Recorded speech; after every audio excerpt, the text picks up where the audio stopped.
Quick greetings. Welcome to another video. Um,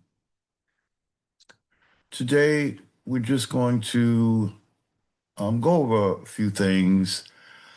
I try to hear what Indians are saying, and if it's something that I feel like I want to speak about, I'm going to try to speak to it.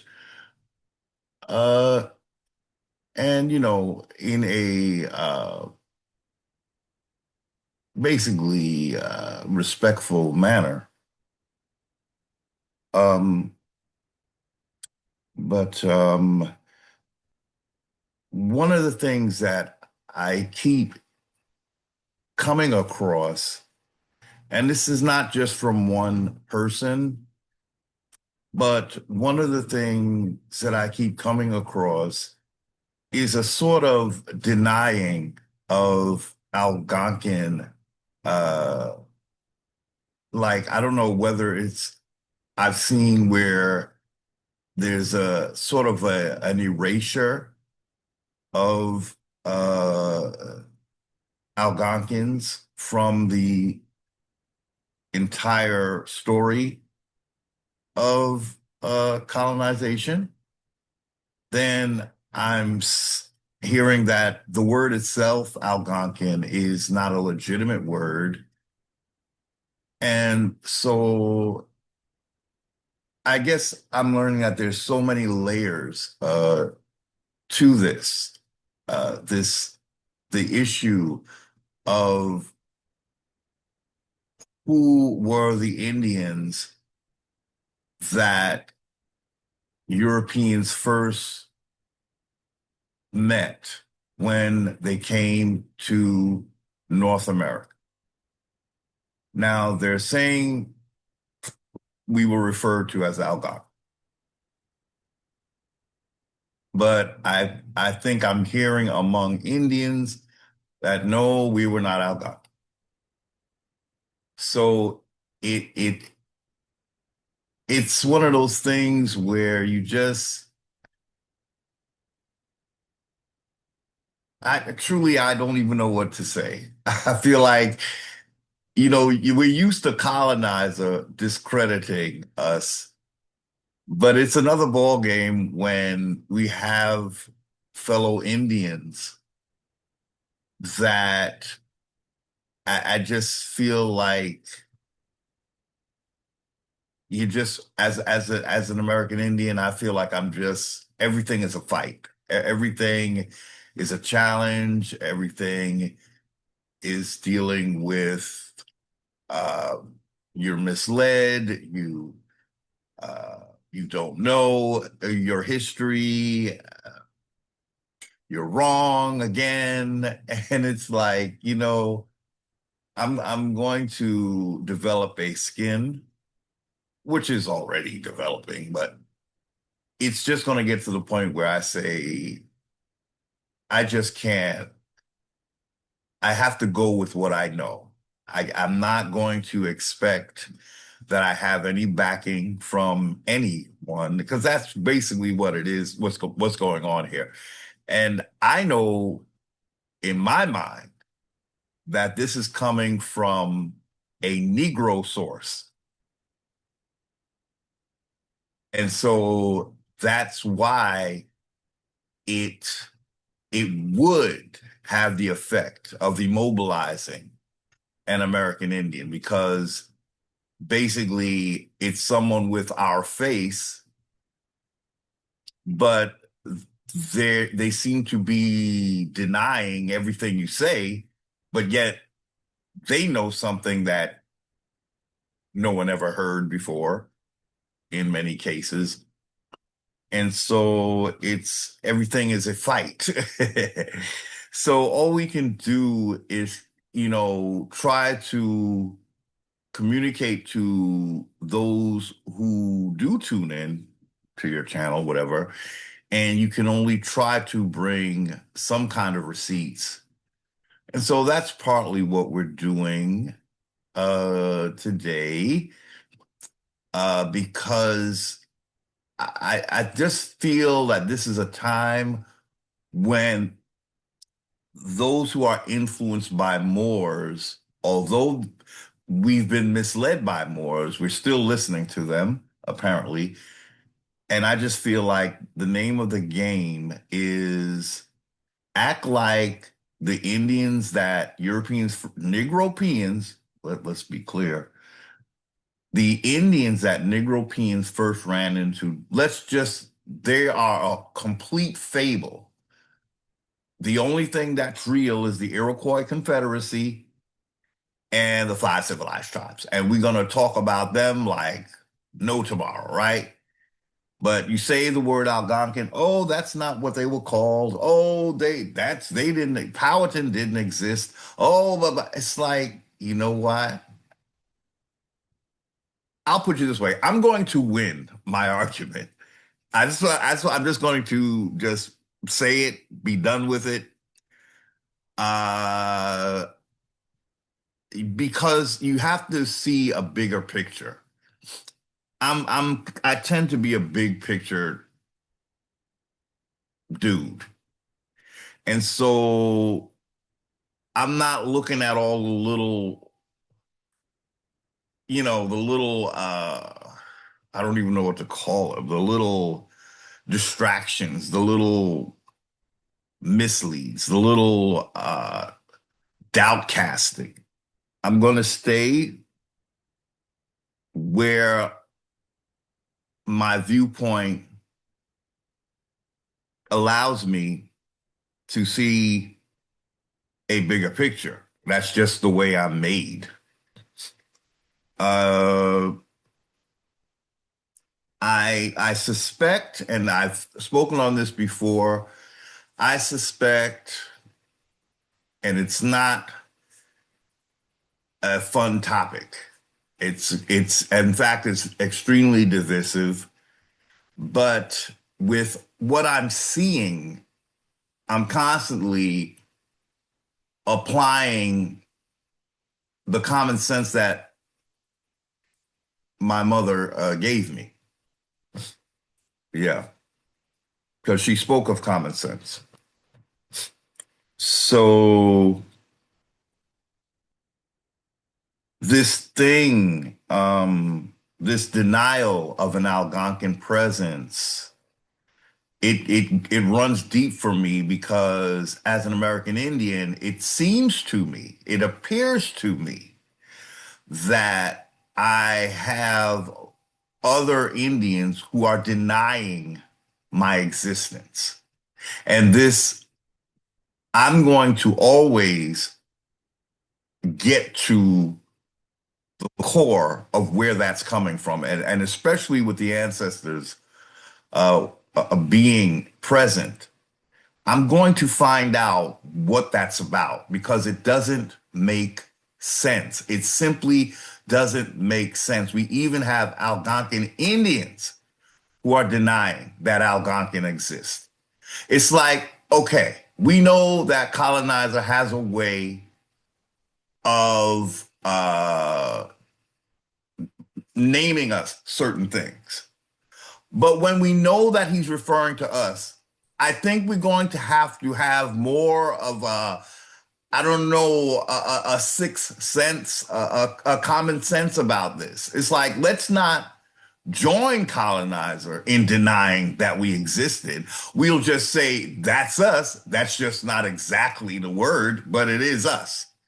And that's what I'm concerned about. In all this Algonquin denial, I'm just wondering then what are, what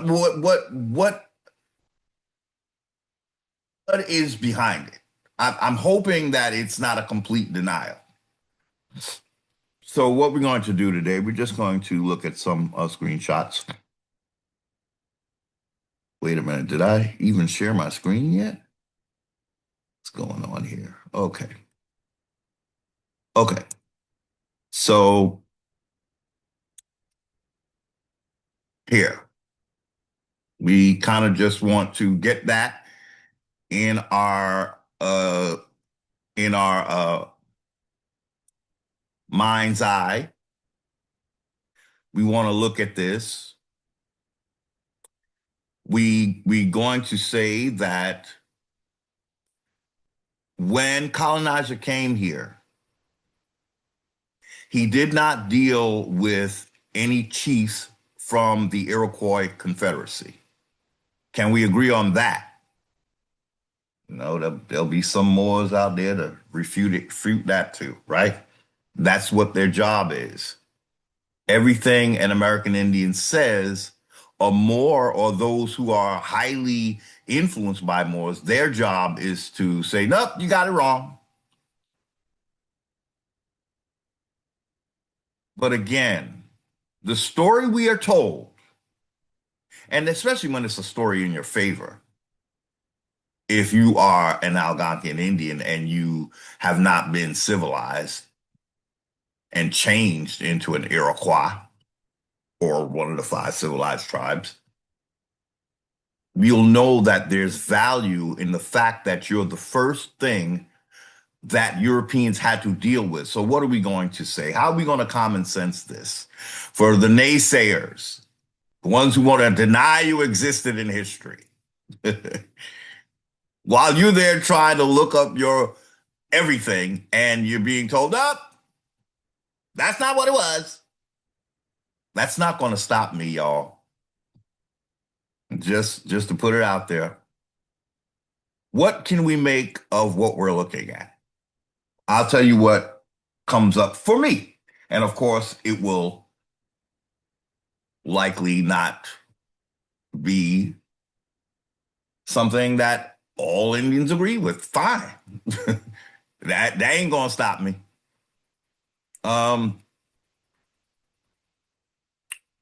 When I look at this map, and I understand that there's only one Indian that they refer to when they're speaking about Virginia, and that's Powhatan. And I know that he's referred to as being Algonquian.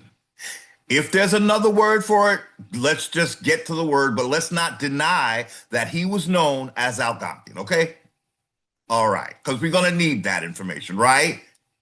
You can't throw away too much with the bathwater. Powhatan was known as Algonquian. I'm sorry, I didn't make that up. That's what has been said. I'm going to go with it, okay? I'm going to go with it.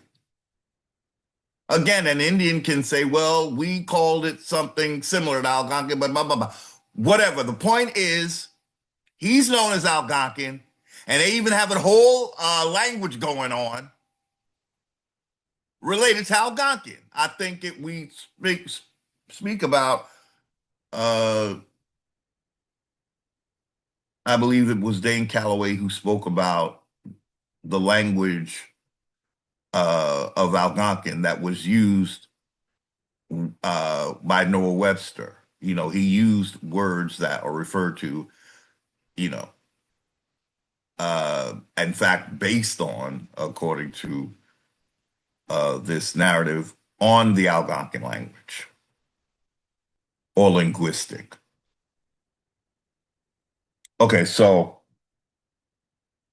when the English, or even the French for that matter, come here, they are not dealing with any chiefs from the Iroquois Confederacy. As much as they love the Iroquois Confederacy, they're not dealing with any major chiefs from the civilized tribes. I believe they didn't exist. That's just me. I know I'll get flack, but I'm just used to getting, you know, I don't know, just getting a contrary narrative coming and from Indians. So, all we know is that the English come here, and the first thing they meet are Algonquin-speaking Indians. From there, it gets somehow that's made like it's nothing. But yet, if Algonquins were nothing, you would not have dealt with them, right, Britain? Right, France? So even in your convoluted story, you're talking out of two sides of your mouth because No, Algonquins didn't exist. They were nothing. Blah, blah, blah, blah. Yet we had to deal with Powhatan. We was trying to crown that nigga. So if the Algonquins weren't anything significant, why didn't you find an Iroquois chief that you could deal with since they're your best friend? And Iroquois is, oh, we built everything according to the Iroquois. But you never dealt with an Iroquois chief when you first came here, right? Okay, same thing with the five civilized tribes. You don't hear about the initial contact, first contact Indians were known as Algonquian. So I asked myself, why are American Indians so averse to hearing about first contact Indians? Why would I can understand why Europeans, Negropeans, would deny them. I don't understand why American Indians have such a problem admitting that Algonquins existed. And then I had to ponder that. And when I speak about a very divisive thing that comes up, the only thing I can think of, folks, because I really, again, I'm going to look at as much as I can fathom to understand what is going on with Algonquin, with that. Why are Indians in denial as well as Europeans, Negropeans? And it's not pretty, y'all. It's not pretty. It's not pretty.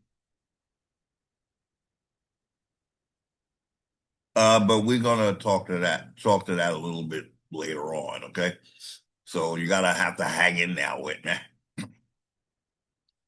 Because we don't want to come off as offensive right in the beginning of the video, right? So when I look at this map, I realize there are primary characters involved in this thing called Virginia. It's Powhatan and it's his daughter, known as Pocahontas. I don't hear about any Washita princesses at this time because they're not first. They're not the first contact Indians. And again, I'm not even sure they existed when first contact was made, y'all. What the theory that's coming up for me, y'all, is that we was all Algonquian. And then some of us got civilized, and that's when our name had to change into the five civilized tribes and the Iroquois. That's what my gut is telling me, because that's what makes this make sense. Because I find that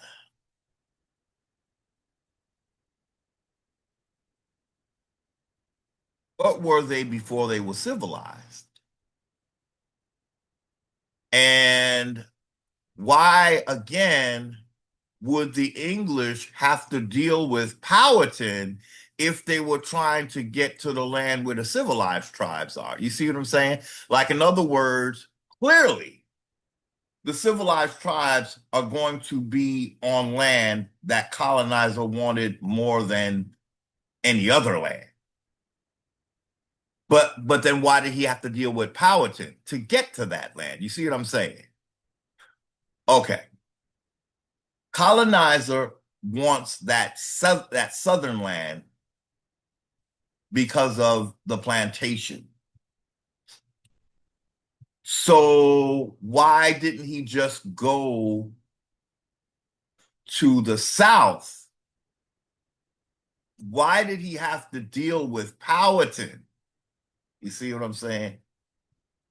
If those other Indians was there, the Choctaw, Chickasaw, blah, blah, blah, the five civilized tribes, he could have just left. He didn't have to deal with Powhatan at all. He could just, you got the civilized tribe land. Obviously, that's what you went for because that's where the civilized tribes are. So you're going to civilize the Indians who have the land you want most. But what were they before they were civilized? Because you had to come through Powhatan. Again, if those other Indians were there, you wouldn't deal with Algonquins at all. You just deal with Iroquois, which was the Cherokee of the South, Chickasaw, South, Choctaw, South, Seminole, South, Creek. None of those are said to be Algonquin, right? So why did the English bother to deal with Powhatan? They had already surveyed North Carolina because Giovanni Verrazzano came in the 1500s. By the time they're dealing with Powhatan, that's in the 1600s. So you surveyed the southern land and you couldn't find the five civilized tribes, so you wouldn't have to deal with Algonquin speaking Indians. You didn't have to bother us at all. What I'm trying to get at, ladies and gentlemen, is they had to pass through Algonquins to get to that southern land.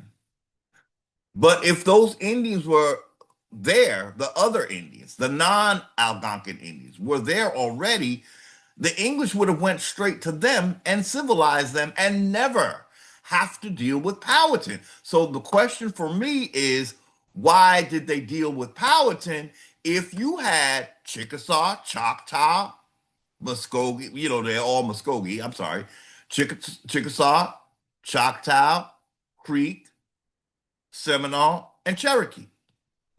You didn't have to deal with Pocahontas at all, right?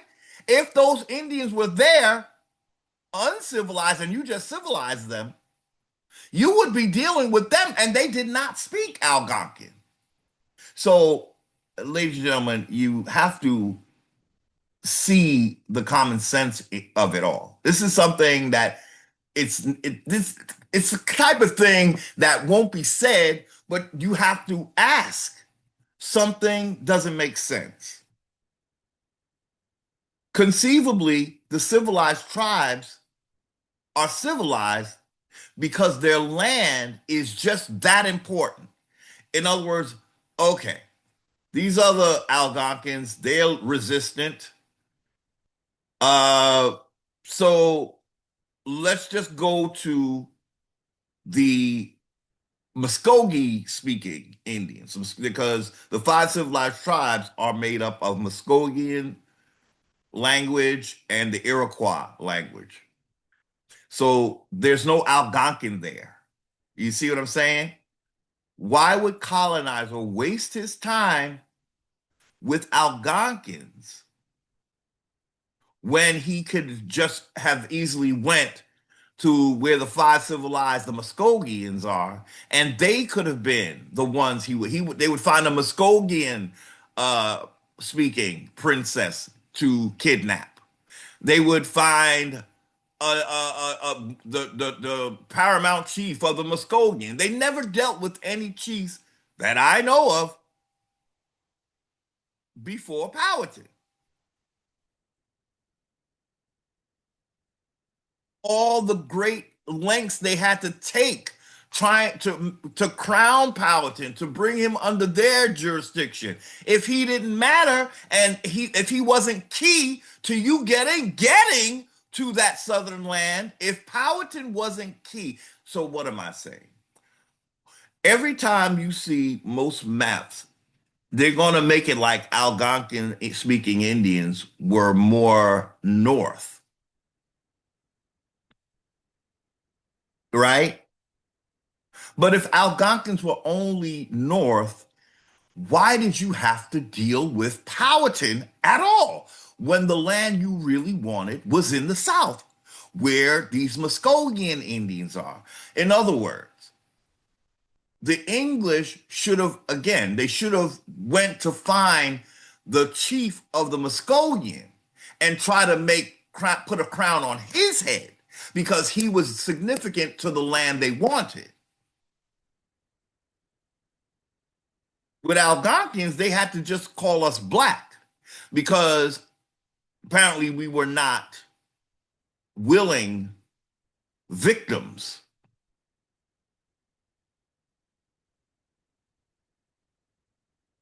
Okay. So the point of this map is to get Virginia, look at Virginia. There was one chief that the English, there was one people. So I'm asserting that we were all Algonquin. That's ultimately where this train leads. Because for the English to dream of, they had to put a crown on Powhatan's head. Now, we didn't know exactly what their customs were, but Powhatan knew that he could not kneel before these English.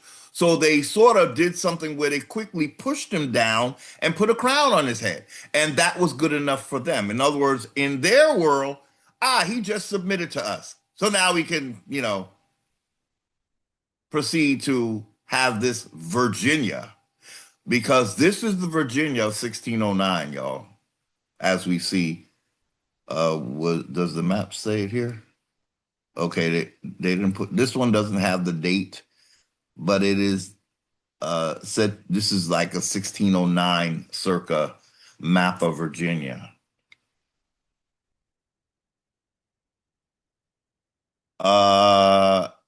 Another thing we could say is that American Indians would never have agreed to giving all of this to the British. We are not the British. That's the new narrative that the Moors are being forced to promulgate now, because their shit is falling apart. It's a Mayday, Mayday, y'all. So now we're being told, oh, you were the British. No, that's not what happened. We have given this, we wouldn't have had to have a charter. This was just our land. We wouldn't have needed any grants or charters because this was all American Indian land. And clearly, the Indians of First Contact are not involved, right? So what am I saying? I'm saying if we agreed to this, that would mean they wouldn't have to get rid of Algonquins. You see what I'm saying? This Virginia was known as Algonquian.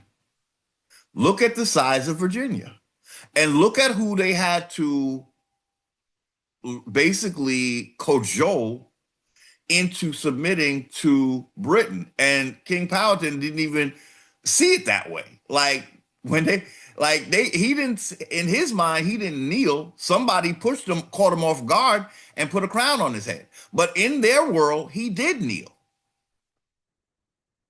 Does this sound like Indians were willing participants in this charade? So when we speak of the laws of Virginia, are those Indian laws when they had to force Powhatan and it wasn't something he agreed to, but it was very important for the English to put a crown on his head so that they can say or write in their book, oh, we have gotten King Chief, we would call him a chief, so Chief Powhatan to kneel to the British crown. And that's what they would write in their world. Now, meanwhile, Chief Powhatan had no clue that that's what he did, because that's not what he did. He was pushed, caught off guard, and pushed so that he was pretty tall, and they had to push him down a little bit, and they wanted him to kneel, but the only thing they could do is catch him off guard, push him down, and put a crown on his head. This is how the British work, y'all.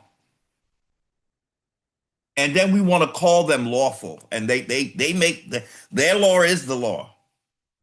When you have to uh reduce yourself to shenanigans that are not really legitimate. That's not law, y'all. That's trickery. That's not a meeting of minds, which is an element necessary in their contracts. So they don't even go by the laws of their contract. And we want to say that they know something about law?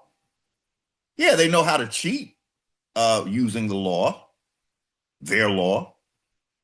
Because when you create the law, you can do whatever you want. It's your authority. Your laws are your authority. And time again, I've only seen that American Indians do not understand this legal system. I'm not saying we're stupid. I'm just saying no one would understand bullshit because it doesn't make sense. Because the language is weird. It's too wordy. You don't even know what the hell it's saying. But they just put it down there so that they can interpret what it says. You see, it's not our law that we're dealing with, y'all. This is conquest. And so it's the law of conquest, if anything. It's not like legitimate law. We can't even call it commerce. It's conquest. So if the 5 civilized tribes had the land that colonizer wanted so much, why did colonizer have to deal with Powhatan? Because it was his land. Okay? That's the quick answer. All that land of the 5 civilized tribes did not belong to the civilized tribes. It was, let's put it differently. As Algonquins, yes, it was all of our land. But once we have the infiltration and the civilizing of these Americans, so-called Indians, they're no longer seen as Algonquin. And that fits right into colonizer's plan. Colonizer has to erase the fact that he ever had to deal with Algonquins because it would show how significant Algonquins were in the takedown. But we were not willing participants. The civilized tribes, not so much. They were more willing to take on colonizer because I believe it's because they were already infiltrated by Negropeans, and the Negropeans were working on them so that by the time the real domination started, they were up for it. It's like, okay, we ready. Let's do it. They have been Christianized, so they're believing that other Indians are heathen and they're the chosen by God. So that's what was going on here. When I apply my common sense, this is what comes up. But I'm going to say, I do believe there was some rift amongst Indians that allowed for Negropeans to creep in. There was a breach, and the most visible evidence of that is what they're saying to be this big rift between Iroquois and Algonquins. That's a part of it. That's the manifestation of the breach. And I found myself, I'm constantly trying to figure out what breach would be so big that the Iroquois would, or any civilized tribes, would actually have a foreign patriarchy. Now, see, that's the key word. Colonization is a patriarchal game. So the Indians in America had to be welcoming of a foreign male presence to the point of eradicating American male Indian presence. You heard me correctly. What in America would welcome or be so willing to submit to a foreign patriarchy.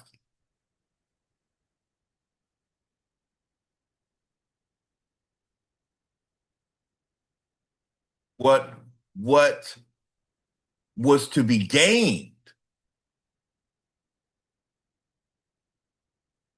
I'm no longer convinced that it was just about land when it came to the Indians. I think there was an issue. Just try to touch on it before we end this video. But right now, we want to look at some other slides. Okay. So we want to look at this. This is like a timeline. It's encyclopediavirginia.org. And we at the bottom of that page. So we'll take a little look at what the top looks like, but we're not going to really go through all of this. It's talking about Powhatan. Okay. And for shits and giggles, let's see if they mention Algonquin. I don't know. Okay. So I guess because the word itself, Algonquin, is being as it's not real or it wasn't what we were or and blah blah. Okay, it's what we were called. Okay, and so it's not too far out of order to refer to what they called us as a means to talk about who we were. Whether that's what we, just like with the term Indian, we didn't call ourselves Indian, but we don't have a problem, using it when we have to, right? Well, we shouldn't have a problem. Just like I feel we shouldn't have a problem using the term Algonquin. There is something deeper going on, y'all, with the rejection of Algonquin by even Algonquins. Something is wrong, y'all, and we have to try to figure out why do Indians seem to want to hear a Negropeans version of everything except when they call us Algonquins. Now everything else the Negropeans say we on board with, right? But somehow even those who would be called Algonquin speaking are saying no, no. But the problem, y'all, is that if we are not going to take this first contact designation, we might lose that first contact position. We were known as Algonquin speaking. So nothing specific is known about Powhatan's early life among the Algonquin speaking Virginia Indians. Virginia Indians were known as Algonquin. I'm not going to split hairs about whether it's the best thing to call us or not. I'm going to say that's what we were called. That's what I've heard more than enough times. And I'm going to go with it. But again, look, American Indians, you gotta understand something. You're fighting Negropeans, Africans, Native Americans, as well as American Indians. Because I guess I don't know if we can approach this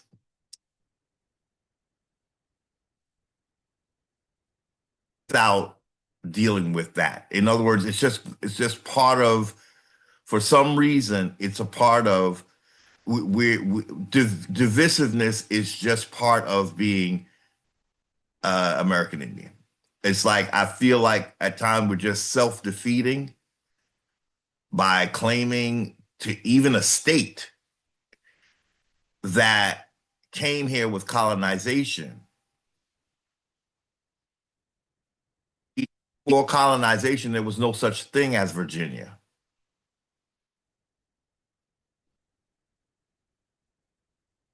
So I just want to make sure, so they don't say it too many times, but clearly they're associating Algonquins with Virginia Indians. So that's why I use the term Algonquin. It's not that it's wrong, right? I mean, it's what they call us, but it's referring to us is the point.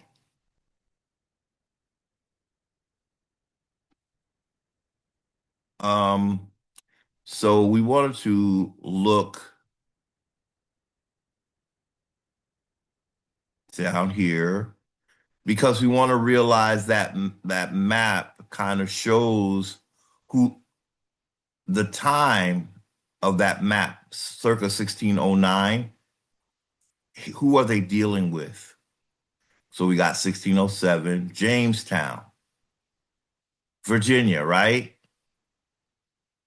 Okay, so the timeline of Virginia invasion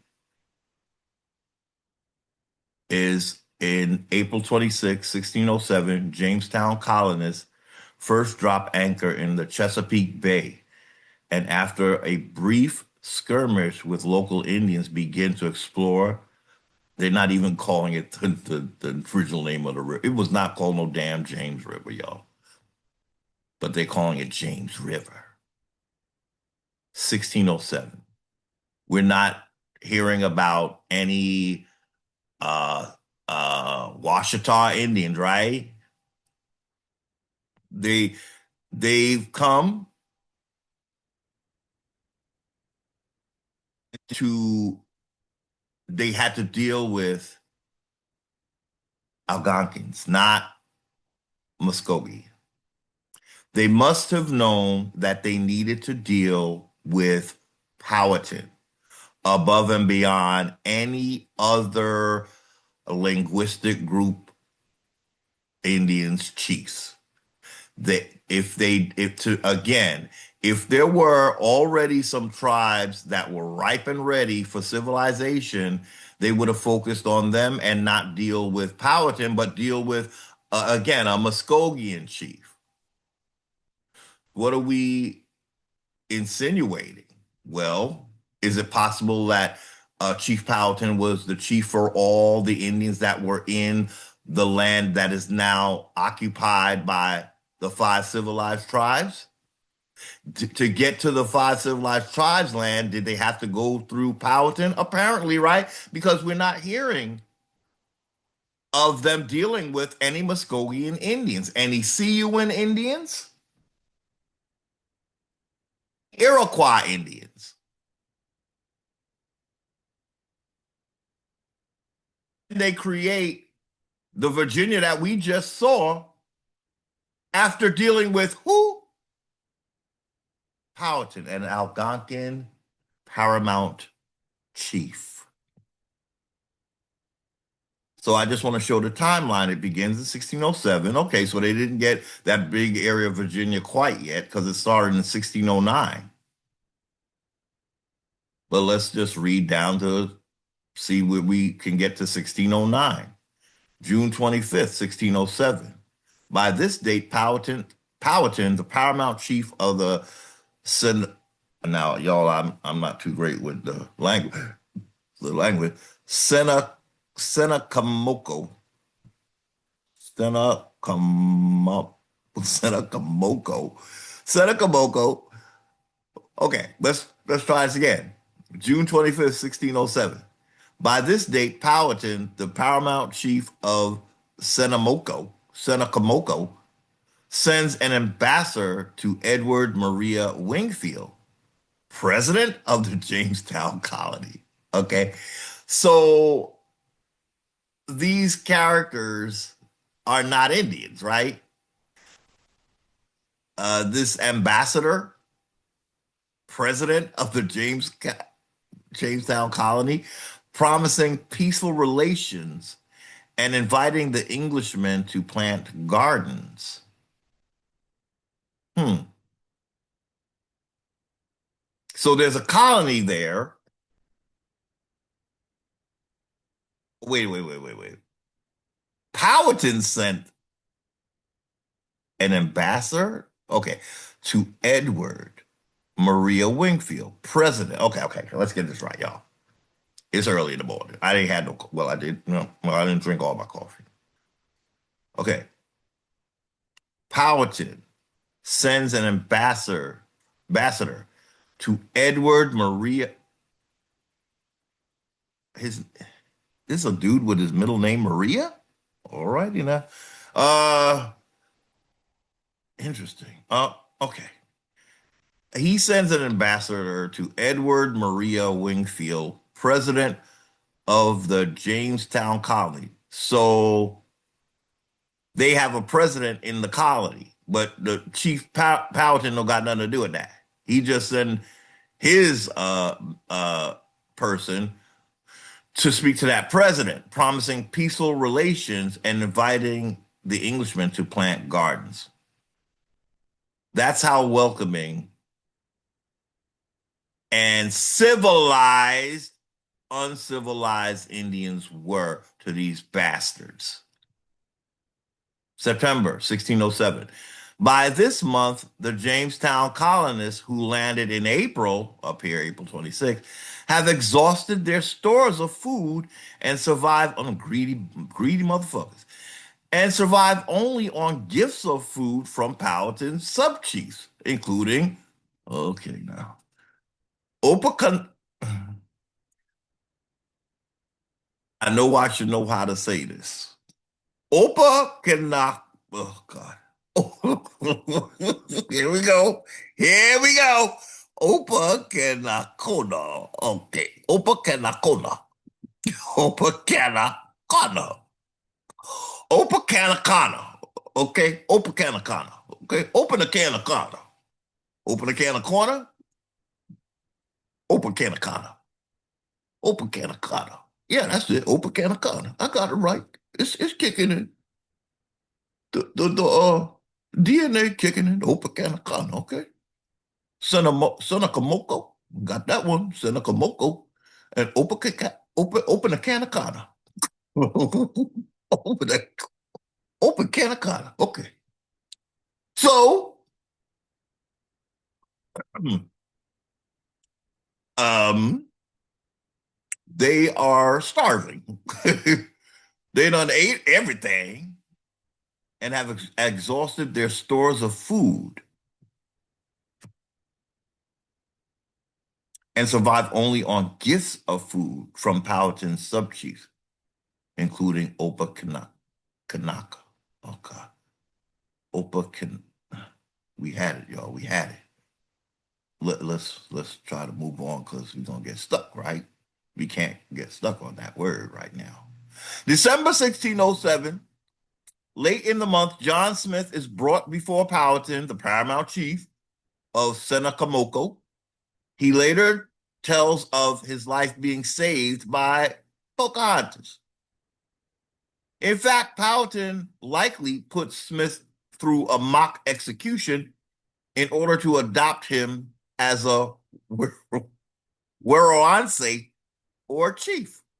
So Powhatan was going to make him a chief, but he was the paramount chief, but he was going to make him a chief too. Again.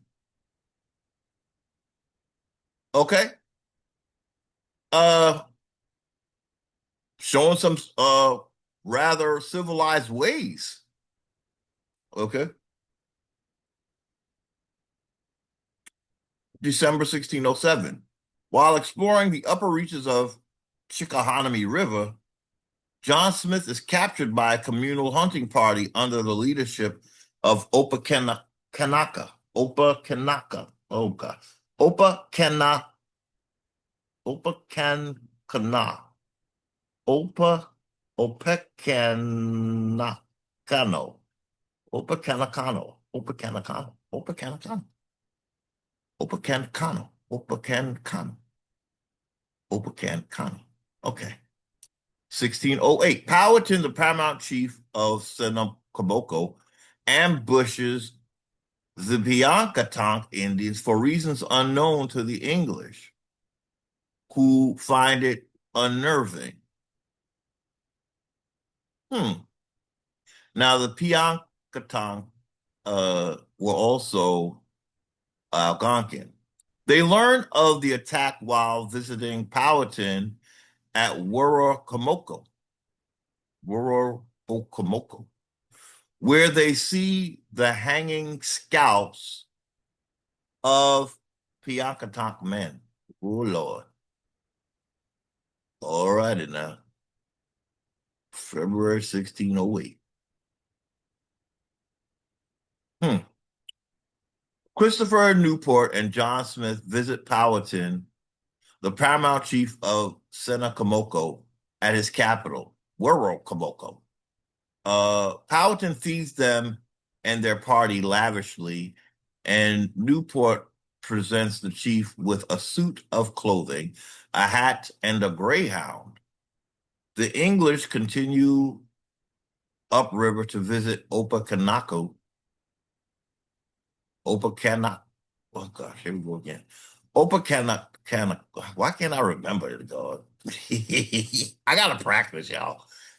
At the latter's request. Opakanakano, Opakanakano, Opakankano, Opakankano.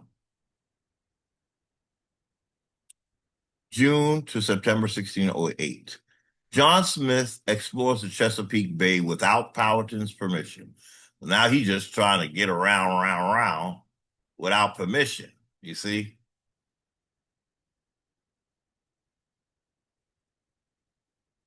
You know, I'm inclined to believe that this man was a man of color for some reason.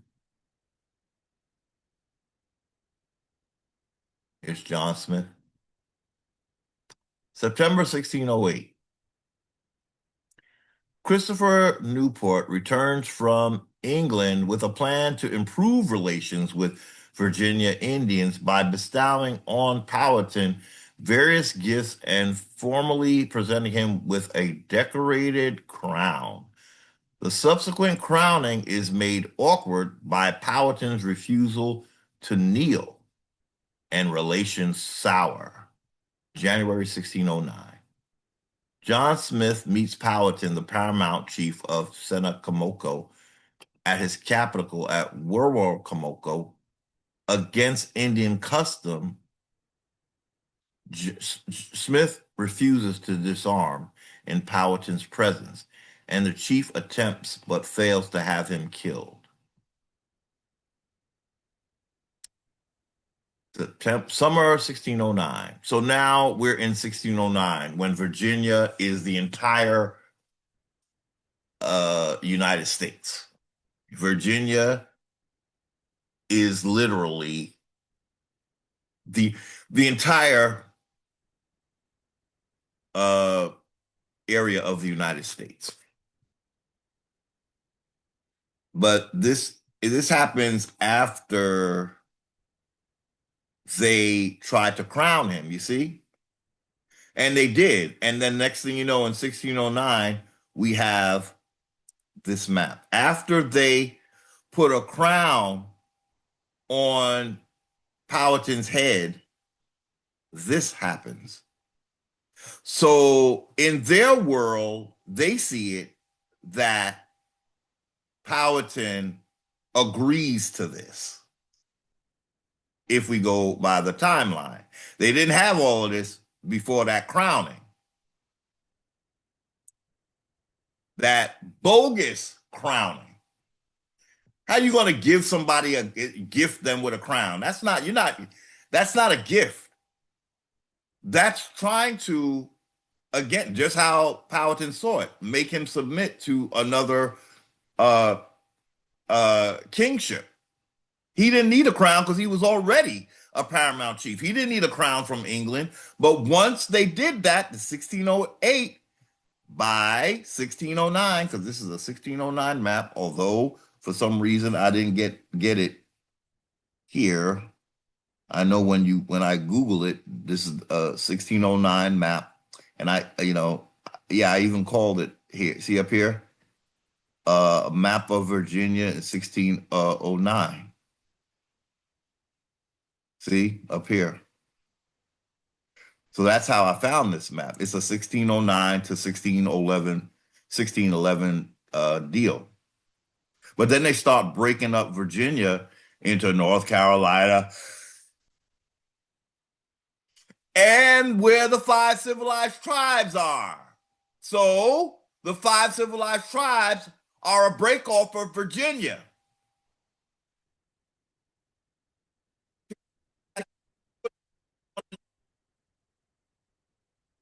Chief's head, not an Iroquois Indian's head, not a Cherokee Indian head. But don't worry, all we're saying is that we were all Algonquin, damn it. We were all Algonquin speaking. It's the oldest language. It's the oldest language of they're saying the Eastern Woodlands, but I'm saying I'm starting to go ahead and with the idea that this is just all Algonquin. Because they were dealing with an Algonquin chief, paramount chief. Once they put their crown on his head, now they get this the next year. In their world, he submitted to that. And now King James proceeds with a charter. So somehow putting that crown on Powhatan's head, he can now do this whole charter for the whole damn North America, practically.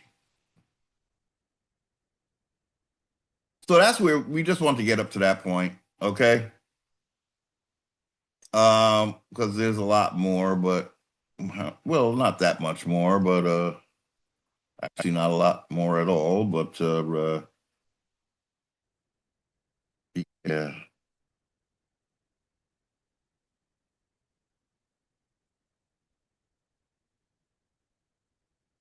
See, okay. John Smith unsuccessfully attempts to purchase from Powhatan, the paramount chief of Senacamoco, the fortified town of Powhatan, in order to settle English colonists there. He attempts unsuccessfully. So here you have an Indian not giving away land, and the next thing you know, they just make Algonquins like we just was no never mind. It was all about the Iroquois and the 5 civilized tribes. If it was all about them, why weren't you going through all of this mess with one of their chiefs? This was their chief. That's what I'm asserting. I mean, the English would not waste their time with a man who was no never mind. Okay? They knew who they needed to deal with, and that's why they went through all this shit, and that's why they end up taking his daughter. What happened was, the reason why they don't talk about Algonquins now, I believe, is because this is what the British now have. They are acting as Algonquins, so they don't want to share that. So they move it out the way. Move it out the way. There's no more Algonquins. They're white now. Now that they got Pocahontas, in other words, only her babies are going to be seen as if they're, the only Indians to deal with. So that means every other Indian has to be misclassified black, and that started in Virginia. Okay. So in October 1609, John Smith leaves Virginia. Well, he must have known that they had that whole charter. My work is done. They have a charter for the whole entire United States that they call Virginia. So the first state was the entire North America, practically, y'all. The entire North America, what's known as the United States today, was Virginia originally. Who did they deal with to get to that? An Algonquin Indian. Now, this is not dealing with any, uh, you know, California Indians. It was all California was part of Virginia, y'all. So, who did they have to deal with to get to that? Powhatan. They put a crown on his head in 1608, and in 1609, again, here's the map they now come up with. Passing Iroquois, irregardless of Iroquois, had nothing to do with Iroquois at this point, right? Had nothing to do with no five civilized tribes at this point. Why? Because they were all Algonquian, y'all. They were all Algonquian. So I guess the question begs answer, who would American Indians rather deal with? A Powhatan or a European nobility?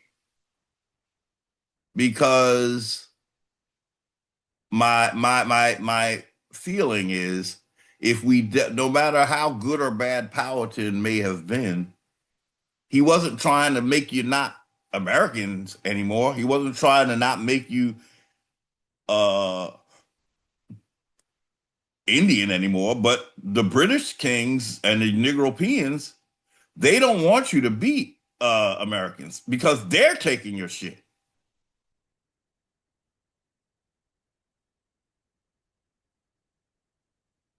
Okay, so John Smith unsuccessfully attempts to purchase from Powell. See, it's not purchase. We The new thing with Indians now awakening is we're gonna be working leases, y'all. We gotta get paid for this. You don't get, it's not a one and done type of thing. Money runs out, and then where are Indians left? After somebody buys your land and you done got a one time payment, that ain't gonna work. Because they still there flourishing on your land. The money done dried up and spent up, and what you left with? We don't sell land. We do just what Africa does, and we found out that they only lease land, and it's not forever. It's a time limit lease. Even for African Americans, when you so-called African Americans go over there, you got to lease that land, and it's for a short time, y'all. It's for a limited time. That's what we learned from another YouTube channel, indigenous one, I believe, did that video. So John Smith unsuccessfully attempts to purchase from Powhatan, the paramount chief of Senacomoco, the fortified town of Powhatan, in order to settle English colony. He tried to buy the town named after the chief. Damn, yo. October 1609, John Smith leaves Virginia. The Jamestown colony new leadership is less competent, and the starving time follows that winter. Starving time. November 1609. Powhatan invites a party of about 30 colonists led by John Ratcliffe to Orapax on the promise of a store of corn. The English are ambushed and killed. Ratcliffe himself is tortured to death. You see why they don't want to talk about Algonquins, y'all? But they love the Iroquois and they love the five civilized tribes. This is what happened to them, you know, at the gate, y'all. Shortly after the BS, right? So all of this, and these people still ain't leaving, y'all. I guess home just didn't have what they needed. Oh, too bad. After all, y'all Christian. You'd think God would, your God would give you land that you want to stay on, but you trying to run from your birthright. You trying to take somebody else's. Because if not, apparently you know, you wouldn't be able to sustain yourself, but you're chosen and saved and all of that at an American Indian's expense. April 1613, Powhatan's favorite daughter, Pocahontas, is captured and held hostage by English, bringing a truce in the First Anglo-Powhatan War. So to get a truce, they had to steal a man's daughter. Okay. The fight goes out of Powhatan, and during his apathy over the next year, his daughter is converted by the English.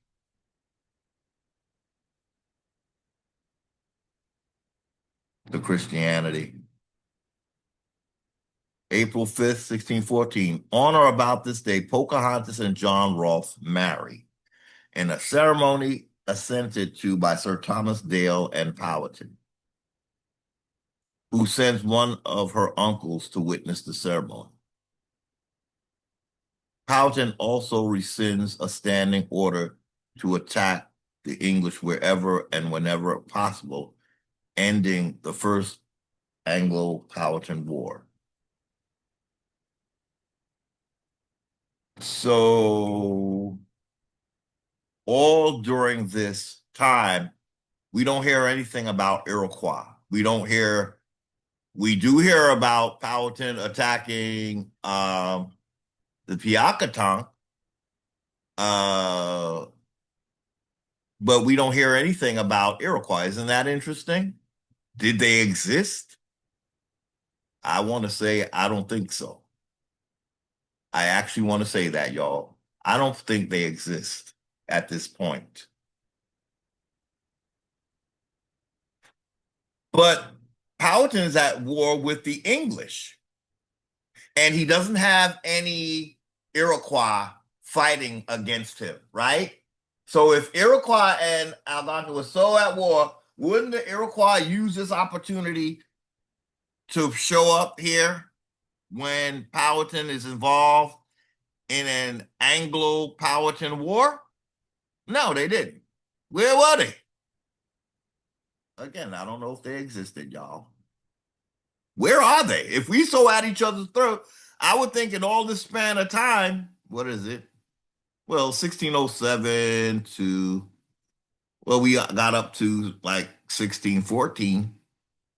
That's 7 years of peace between Iroquois and Algonquin. Where's Iroquois that the English fell in love with?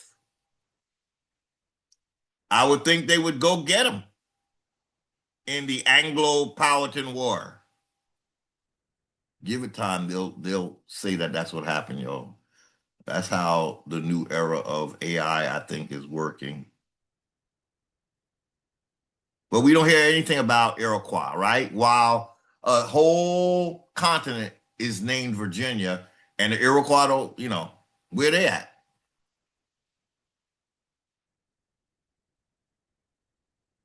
Where were they when Powhatan was doing all this? Who was representing them? Why is the English dealing with Powhatan at all?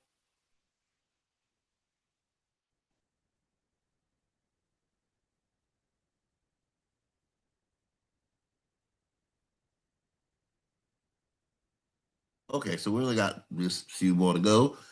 So they get married in 1614, April 5th, 1614, ending the First Anglo-Powhatan War. 1615, Ralph Hammer meets Powhatan at his residence in Matchcot in an attempt to arrange a marriage between a younger sister of Pocahontas and the Deputy Governor, Sir Thomas Dale. Powhatan expresses contempt for Dale and says a single marriage between his people and the English is sufficient. Is a sufficient guarantee of alliance. No, it wasn't, y'all, because then they started calling us black, okay? It was not an alliance. Whenever the English marry into your family, I'm talking about Negropeans, y'all. It's an erasure of your family. That's exactly what's happening even with the 5 civilized tribes.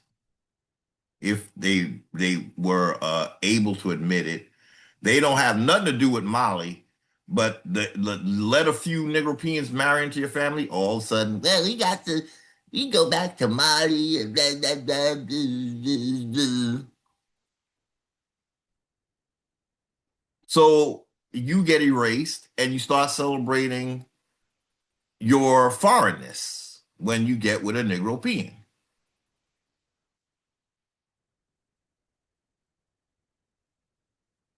So Powelton said, "You got one of my daughters. That's enough." You know what? I can't help but say I'm digging the way Powelton moved. He was not. I'm not seeing a civilized. This is what an uncivilized Indian do, y'all. If you need to a little clue, this is how uncivilized Indians do. Civilized Indians, they shouldn't even be at war with these motherfuckers, but they did. They were though, and if they sat down for a minute and stopped being so damn indoctrinated, they would have to say, "Well, how do I become a Christian and you still fighting my ass? I'm a Christian now, and you still coming for me and trying to get rid of me?" But no.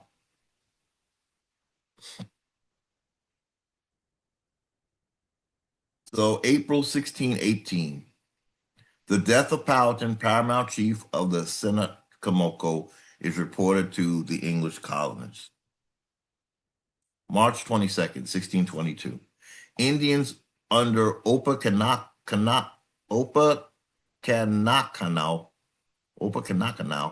unleash a series of attacks that start the Second Anglo-Powhatan War. The assault was originally planned for the fall of 1621 to coincide with the redisposition of Powhatan's bones, suggesting that the attack was to be part of the final mortuary celebration for the former chief. Okay, so we didn't want to go through all that.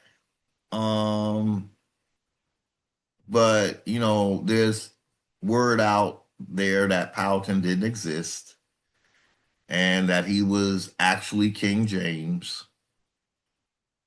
And this is what Moors have to do, y'all, when the awakening occurs. Why would he be fighting the English so much if he was just English? Anyway, moving on. We had this. So here, that's the 1609. Okay, so now we have the 1609.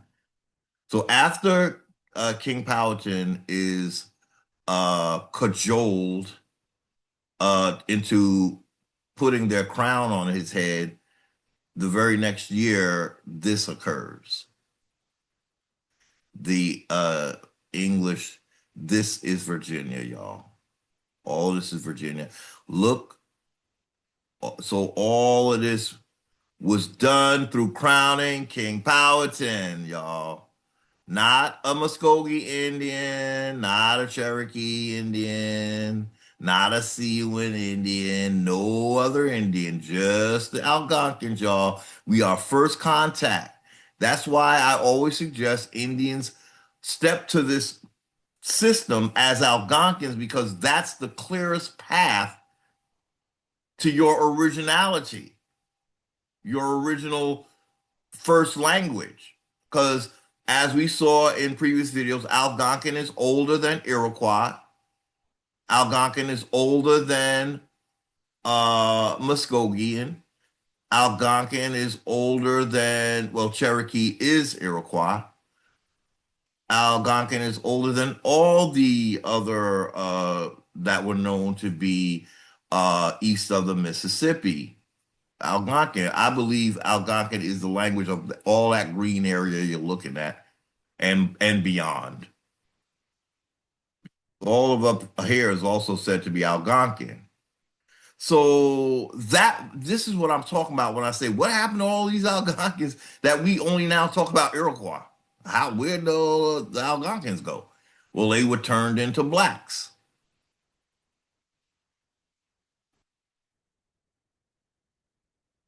Okay. So I guess you just want to see the timestamp on that. So what do we got? Okay. Here's another map showing the vast land of Algonquin. Here the map says Algonquin, but our Indians say no, there was no Algonquin. And again, just I can't get too lost in that. Um, just don't like to like when you have these pieces of a puzzle. The way I see it is you use them. It's better to use them than to discard them because there's a lot wrapped up, like what we just read, basically about Powhatan, right? But look at where the Iroquois were versus where the Algonquin were. Algonquins had uh, an advantage by they surrounded Iroquois, but colonizer chose Iroquois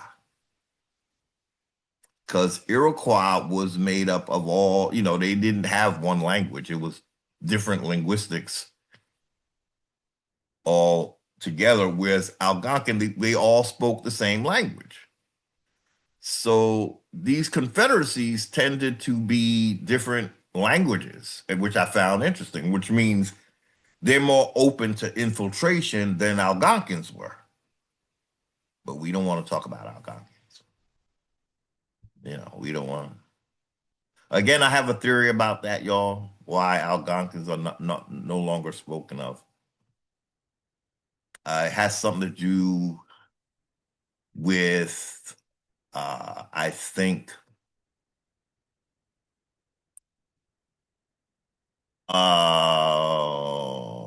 we'll save it for a little later because it's too divisive.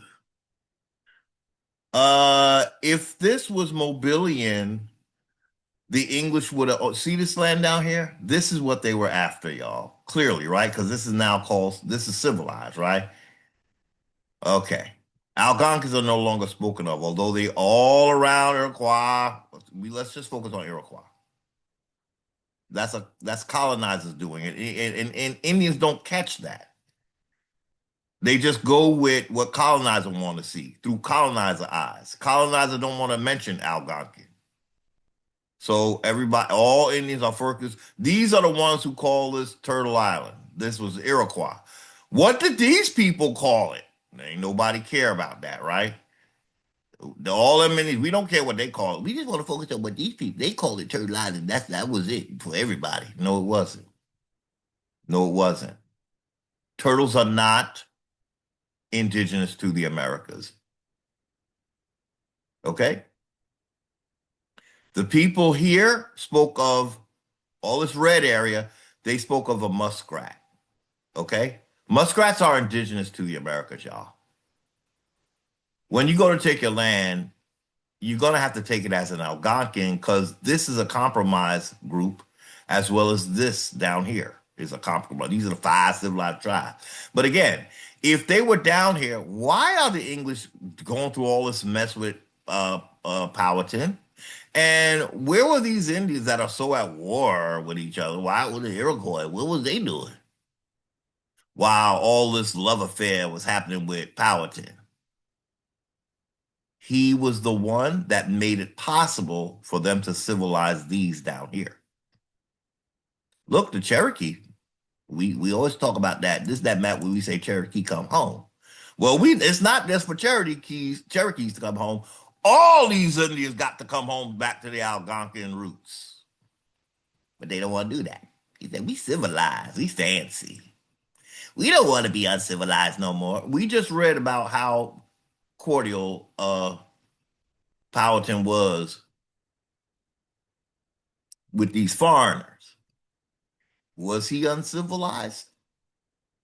In fact, it was colonizer that was uncivilized in his dealings with American Indians. Although he likes to believe he was civilized because he believed in a certain religion, I don't even think they were following the protocols of that religion and how they dealt and are still dealing with American Indians. So why did the English waste all that time with Powhatan when they could have came down here and found a chief down here? Because this is the land they wanted. That's why it's called civilized, y'all. This was the land they really wanted. But I'm telling to tell you, I'm here to tell you, this was all Algonquin, y'all. All of this. This was Algonquin and this was Algonquin. They didn't break off until they became civilized, y'all. Algonquins are by and large not civilized. All these Algonquins here are not really, there's no designation for us. They have designation for the 5 civilized tribes and a designation for Iroquois. And they talk about them all the time. It's a very well-known word, Iroquois, but we don't want to talk about Algonquin. We want to break them up and talk about the little tribes, but we don't want to say that they were all Algonquin. So it's a way of breaking them up, breaking us up. But we want to keep saying, why didn't the English, they were smart enough, they know who to deal with.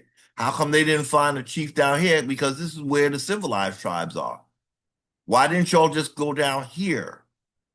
Since they were so much more cooperative with you and had the land you most wanted, that's why they're there.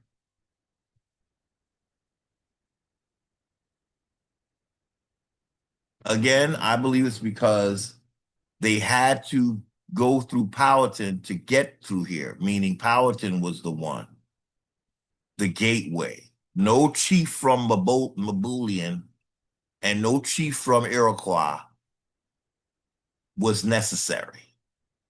Okay? Like it, love it, hate it. It's just the facts. Don't get mad at me. So we want to just go on with how we were known as Algonquin, right? Because Indians are saying, nope, they ain't no Algonquins over here. Okay, well, that's what they called you, so that's why I'm using it, because colonizer know what it means. When we go to take our land back, he's gonna know what it means. Because that's what he keep using, right? So the Algonquin territory. The territory inhabited by the Algonquins was very large. You see, this is what I'm talking about, y'all. This is what I'm talking about. Okay, so did I make a screenshot of this? No, I just left it like this. I thought I took a screenshot of this. Okay. I did. I did a PDF of this. But let's just read it. This is the website. Now, what was the other website? Encyclopedia. The timeline was from encyclopediavirginia.com. The map is look, you Google Virginia in 1609. Okay. I think that's all we was really the only two we looked at, right? Okay. The territory inhabited by the Algonquins was very large. That's why colonizer does not want to admit or talk about Algonquins, and Indians are right on board with it. If you go as Algonquin, you'll get the very large land you had back. That's why it's important to go with Algonquin. It was the original language of the Eastern Woodland, and I believe of the whole damn United States, or the area known as the United States.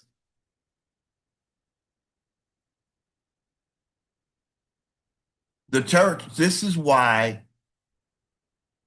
I feel like I I just, if it's about land, who had the most of it was Algonquin. It was very large, right? And we looked at the area of Iroquois. Colonizer don't want this. He ain't interested in that little piece.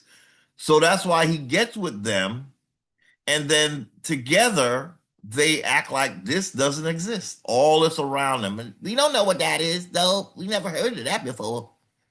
And then we have Algonquins assisting them. Oh no, there was no such thing as Algonquins. Okay. All right now. Well, I'm claiming the Algonquin, y'all. That's I'm going to do it. Um, if you want a majority of your land back, I suggest you do it. Uh, and I think you have to identify as Algonquin to do it. And then we just have to agree that we don't have to be civilized anymore. We don't have to be part of this confederacy anymore because we get more land as Algonquins. It's just plain and simple. That's why they don't want to look. Let's just spell it out. The reason, colonizer, don't want to talk about Algonquins, because of all of this land that he got to give up, okay? And Indians are assisting in that. If you are allergic to saying the word Algonquin, you don't get this land back.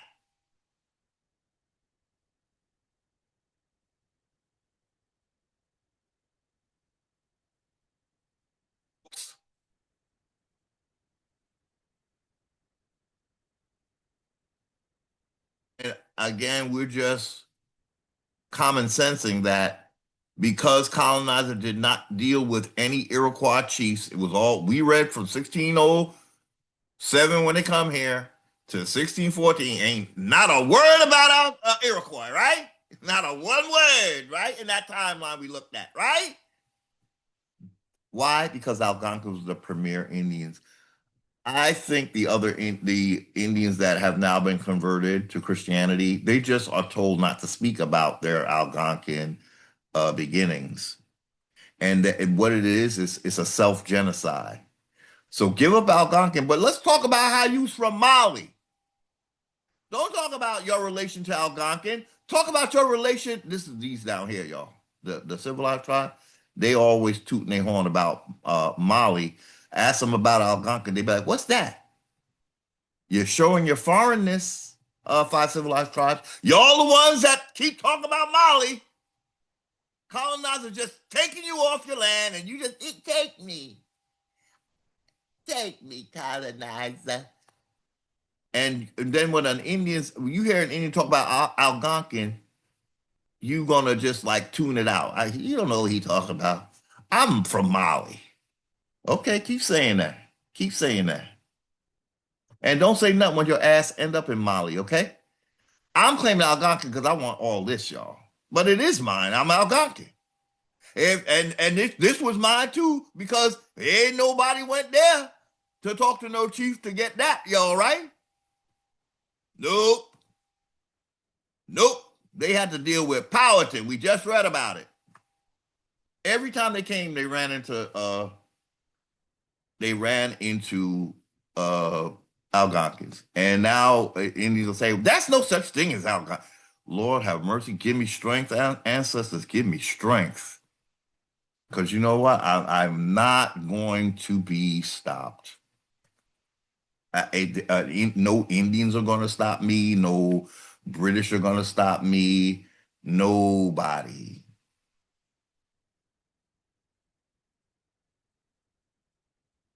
I just wish people uh, are clear about when they're shooting themselves in the foot. That's all. That's all. It's more of an advantage to speak of the largest group of Indians if you're an American Indian, because then all of this goes directly back. That's why colonizer don't want you to speak about it, and you're doing exactly what he wants. And what does it add up to? It's a genocide of Algonquins. And colonizer only want to talk about the civilized Iroquois and the civilized tribes down here.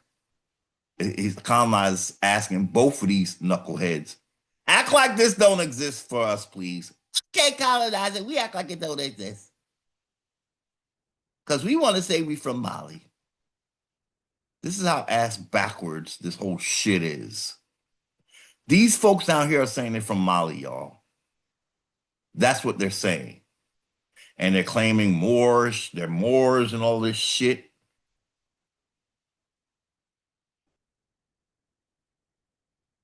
But tell them to go back home and they look at you like you got three heads.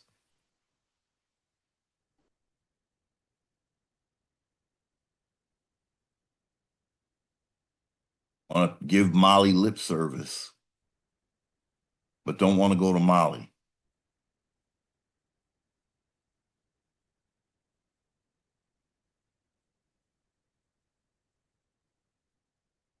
So again, with this map, we asked him, why are the Cherokee, who are Iroquois speaking, why are they in Algonquin territory? Because they were Algonquin. So I'm saying that's the same thing with all these other civilized tribes. They are Algonquin as well.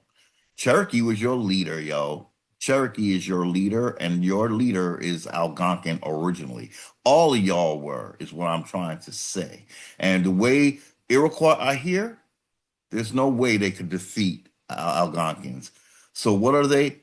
Converted Algonquins. That's why they stuck in the middle here, y'all. There's no way that they could exist and win against all of these. But that's what they tell us. The Iroquois was so mighty and powerful. No, they got gunpowder from the British. What's the British objective? Together, the British and the Iroquois, let's act like none of these Indians ever existed. You got it.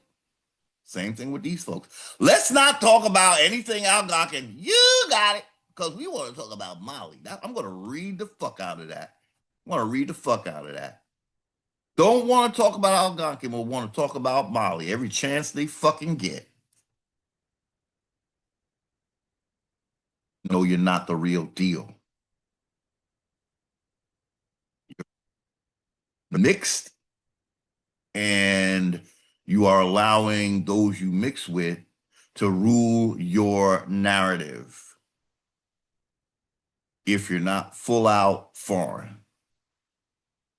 And again, now, when you go to a foreign land, you have to honor their traditions. What we see with the Negro Peon is that he's coming here and bossing up and basically replacing American Indians history. Why is he doing that?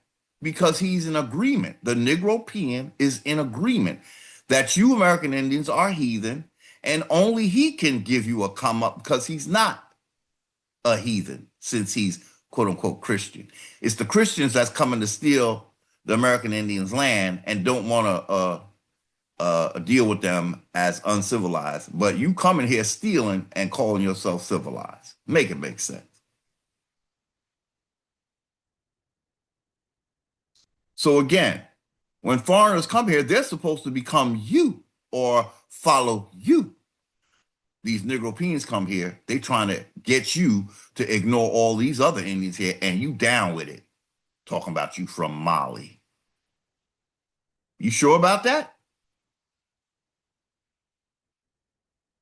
Or is the person you married into, is they from Mali? So why are the Cherokees here in Algonquin land? Because they were originally Algonquin. Just like all of these civilized tribes were. It's being civilized that's making them not Algonquin, because colonizer has to erase Algonquins. Because if you add all this together, you got one hell of a force of Algonquin Indians. Because Algonquins stretch beyond the Mississippi. This is the Mississippi? Mississippi, yep. So these Indians are limited to, if they really were a thing, they are limited to the east. Algonquins, our asses over across the Mississippi. These folks is just only here and here. So how did Algonquins get to be that spread out? Because it was all Algonquin. It's not that we spread out, some broke off. This was all Algonquin, and then the break-offs happened in colonization.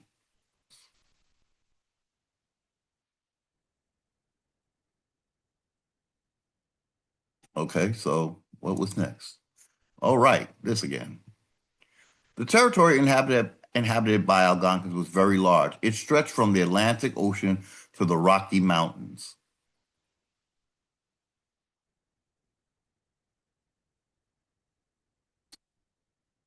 Again, They go past the Mississippi. Okay. Most of the inhabitants lived in the coastal regions of the Atlantic Ocean and Hudson Bay. So now they're saying this was all our land, but we tended to, I guess we had more density on the coast. Most of this territory was forested, but some regions were more mountainous. The territories inhabited by the Algonquin people were quite cold, but those who lived further south, we were Southern Indians, y'all. When they came, Virginia is a Southern state, right? Well, it was when it was in its full size, it was not just Southern, it was Eastern, Western, Northern, Southern. That, yeah, see, here, Virginia is much more than Southern, but they did come in the Chesapeake area. That's where these English. So what's that? Oh, it's over here. I'm sorry, over here. Okay, so they want to keep focus on how north we were, but they met us all in the Carolinas, So we weren't just north, but he did say we stretched to the Rocky Mountains. So wouldn't that mean that we were filling all the land that was you know, taken over by the civilized tribe? I would think. I don't know. So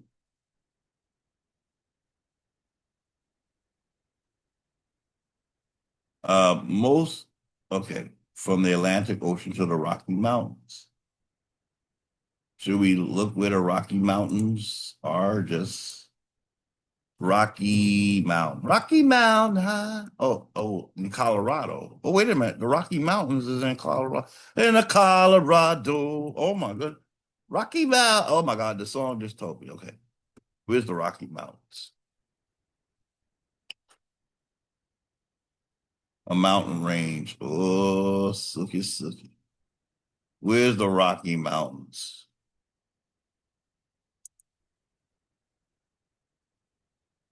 Oh, sookie, sookie. The Rocky Mountains. Wait a minute. What's going on? Where's the Rocky Mountains? They don't want to show me the Rocky Mountains. Oh, shit. So, oh, it's much further than the Mississippi. So they are taking it. The Rocky Mountains is right here, y'all. But I think we gotta make it bigger.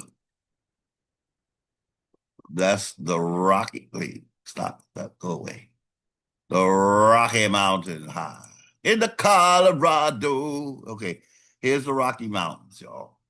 So we were not just on the East Coast. There's California right here, right? So if Algonquin stretched to the Rocky Mountains, baby, I'm just ready to say we was all Algonquins and get and be through with it. How do we get this far over, y'all?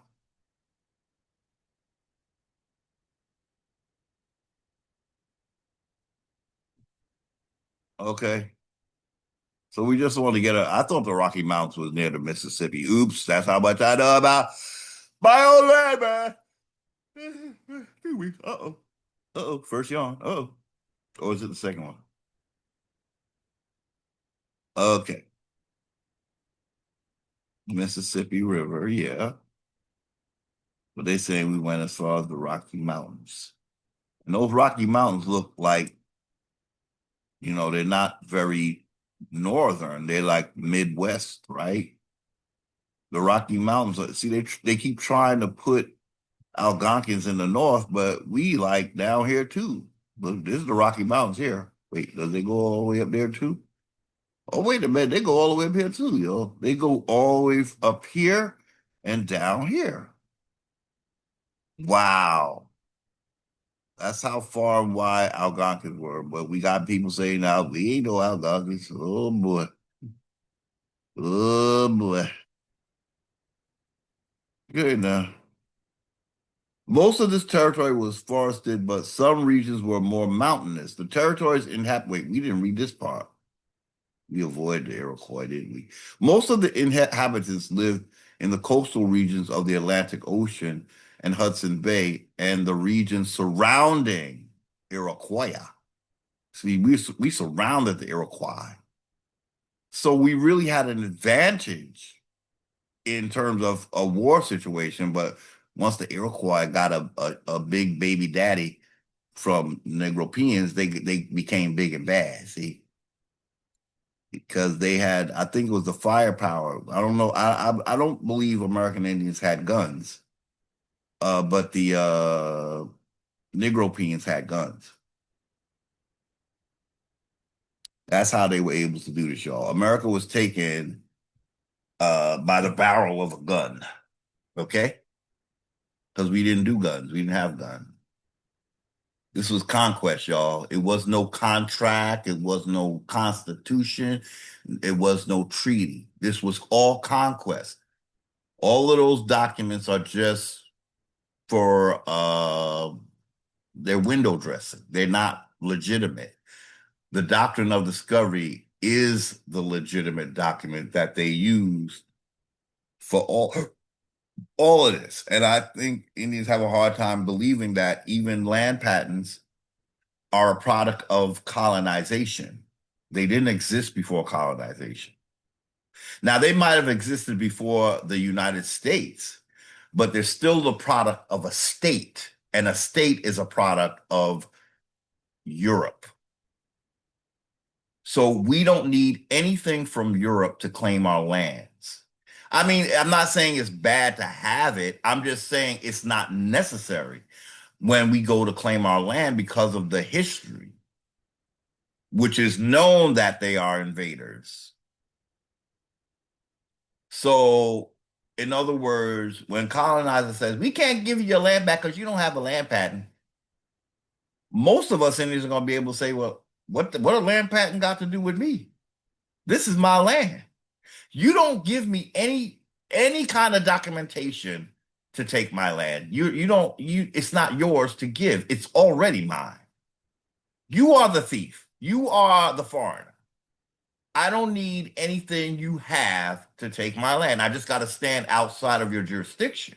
See, that's the part that I don't think American Indians understand, that trying to get your land in their system, they're going to want land patents, they're going to want this, they want all that. Why am I going to you to get my land back, though? If you stand outside of their jurisdiction, you're telling them, I don't need your documentation because I'm an American Indian, and this is what I have to prove it. How can you disprove it? You can't. You would never do it if a European said they were American Indian. So why are you trying to disprove me being American Indian? Why is there a bias? Because I am the American Indian. You must deny me. I'm the only one that can take this land back. Native Americans can't. In other words, Native Americans would need land patents because that's something coming from a foreigner to a foreigner. American Indians do not need land patents. Yes, they might make it where it seems like, oh, it's legit because colonizer gave it to us, but it's not legit because colonizer doesn't do anything legitimately. He relies on conquest to do what he does, not business, not religion. Well, it was from a church, though, the Doctrine of Discovery. So he kind of did rely on religion. Oops. Yeah, he did.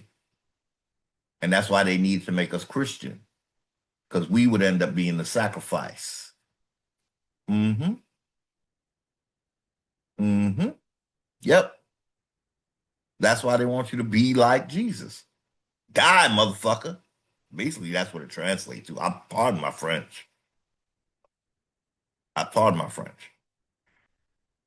Be the sacrifice for me, American Indian. Be like Jesus. Die for me. That's what it translates to, folks, for American Indians. Because that's exactly what's happening. After you convert to Christianity, you didn't get your land back. You didn't get better treatment. Why? Because you're a sacrifice. It wasn't to save you, it was to make you a sacrifice, a willing sacrifice, because you have what do you call it? A role model in this character that willingly. So the idea is, can you willingly die for us so we could take your land, please? Look what Jesus did it. Don't you want to be like Jesus?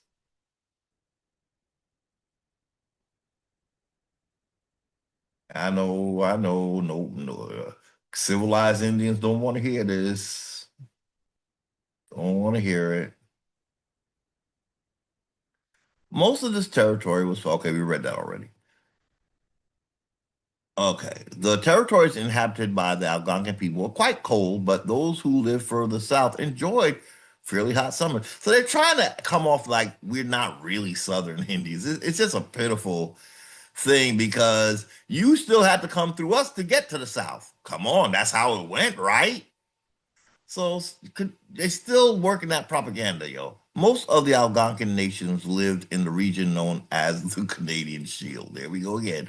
Farming was difficult. Okay, so in this region, because it was covered with rock and forest, so the Algonquin people ate game animals, which means animals they hunted, such as hare or partridge, which is a kind of a bird. These they could easily find in the forest. They also ate the fish which filled the many lakes and rivers of the Canadian Shield. So this was around the 1500s, they're saying. So that's the Iroquois. Look, look, look. This is all colonizer wants to be in existence. This is the only group of Indians colonizer love to rant and rave about. Why? These other Indians had too much land. Can't talk about them because we're trying to get all that land. We can talk about these though, and help use these as the narrative to get to these Algonquin territory all around, right? And look at the little bit of Iroquois. Yet they the biggest talked about Indian. Talk about a turtle that ain't even indigenous to the Americas. They were influenced by Moors. Turtles are from Germany and Mongolia, we read. They're Asian for the most part. Turtles are Asian creatures. They're not indigenous to the Americas. I don't know how we would call this Turtle Island when we never knew what a turtle looked like or what a turtle was because there was no turtles in America, y'all.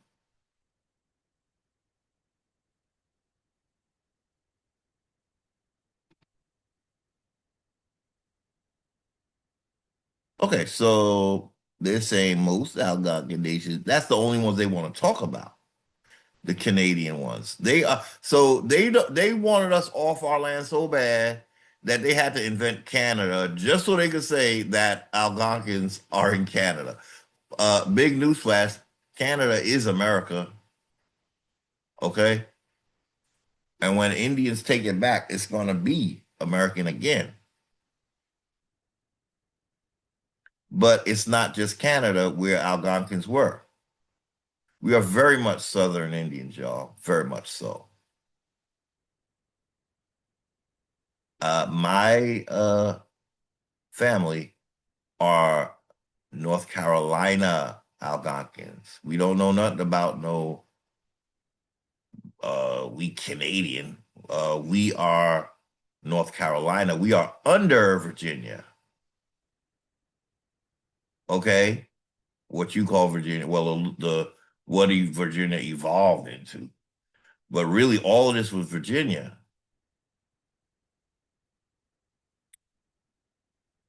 Okay, so we just wanted to, as can be seen on the map, the Algonquin speaking peoples who were further south lived in a humid continental climate where the winters are shorter.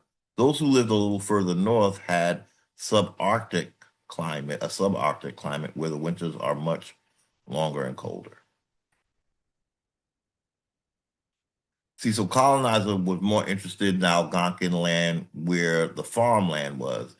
That's how he was able, or that's why he refers to the civilized tribes, because my guess is that they are converted Algonquins. When colonizer takes you, he wants you to not be Algonquin, so he can further the narrative that Algonquins are not the big deal like they are. Because that's what colonizer wants. That's why we're not talked about. And unfortunately, a lot of Indians are aiding in that denial. So here's just another map to show Algonquin, Algonquian, Algonquin, right over here. So, but they trying to say we was not down here, but I'm challenging that because you had to get to Powhatan. Uh, you did enough surveying where you should have been able to find the Muskogee, and since you like that's the land that became civilized, you should have found a chief down here. But you dealt with only Powhatan, and then all of this was Virginia. So we just want to keep driving that point home. So here's a congressional record, and we just want to say since a lot of our Indians like to go by Congress and a Congress that they're not represented in, did Congress believe that Algonquins existed? Okay, let's do a word search.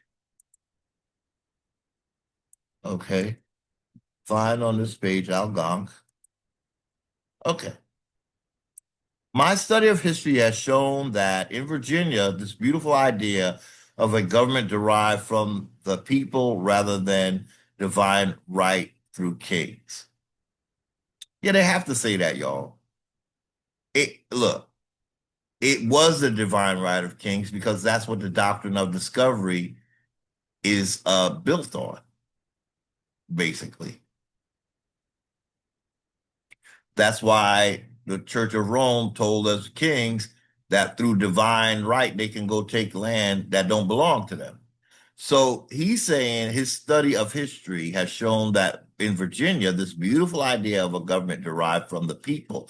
He's talking about the colonists, y'all, not American Indians. Okay? Rather than divine right through kings, was created in Virginia, the first representative democracy in the Western Hemisphere. But it was not something Indians agreed to. Even if you agree to, what I'm trying to say, ladies and gentlemen, is that they had to make nice with us and they needed to say that we made this government so it could look like we approve of everything they did. And we see that everything they did was everything against us. We want to read because we want to see the legitimacy of at least if you don't if since American Indians don't know what we talking about and American Indians say that Congress they my boss and my savior and I believe them. What did they say? They saying Algonquins there was Algonquin speaking Indian. So I know of the two of us, American Indians are going to more agree with Congress, the ones that have plenary daddy authority over American Indians. They want to go with daddy. Not some stupid dumb Indian that don't know what he talking about. He don't know what they talking about. There's no such thing as Algonquin. There's no such thing as Powhatan. No, don't exist. Powhatan is King James. Hmm. Hmm. Then why did he kidnap his own daughter? Would King James have to kidnap his own daughter?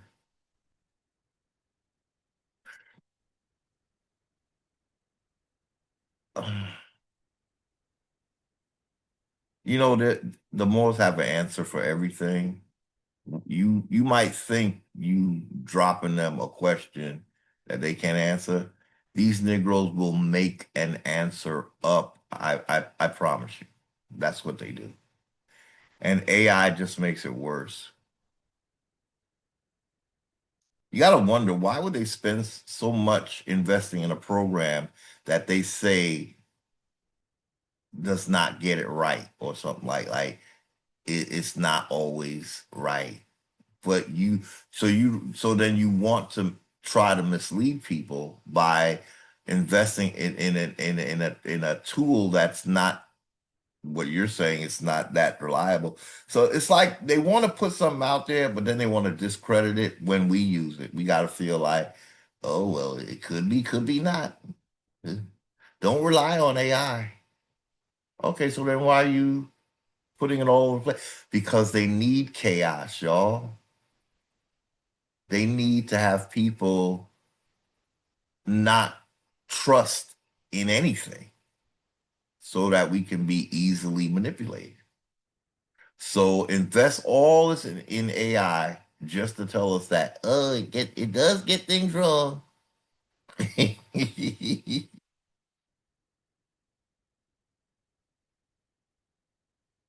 Computers that get shit wrong when they gotta compute shit for business. Are they capable of making machines work right, or do you think that in these big commercial entities, they have shit that gets shit wrong? Could they function with shit that gets shit wrong and yet want to implement it all over the damn place? So is there a possibility that shit could be done right? Yeah. But AI, I think because they're programming it with misinformation, it does have a margin of error, you know? But so this is a congressional record, right? We just go into the part, we not really trying to read what they say and really. Oh, wait a minute, but it was interesting because it has something to do with, I think they were trying to say that there were dark Indians that were Algonquian.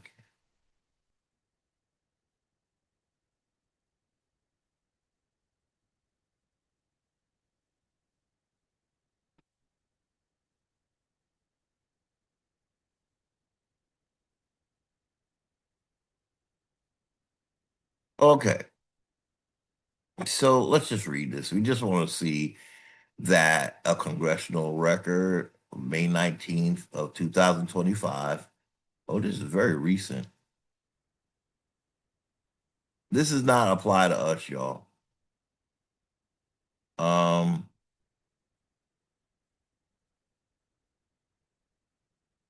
Still talking about Africa. Yeah, so there's African. See, anyway, my study of history has shown that in Virginia, this beautiful idea of a government derived from the people rather than divine right through king, because they know that a king founded it.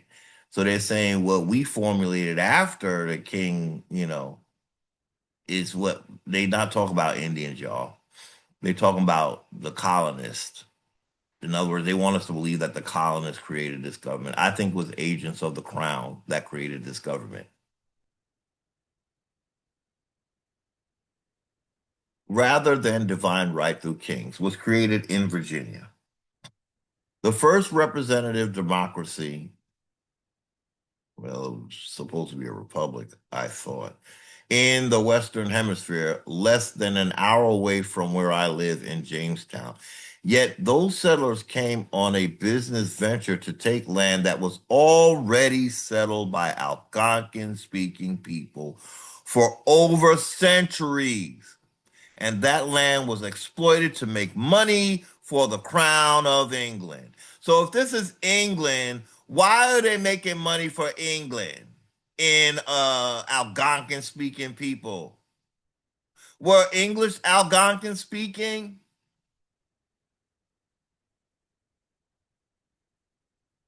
Let's read it again. My study of history has shown that in Virginia, this beautiful idea of a government derived from the people, it was never realized, y'all.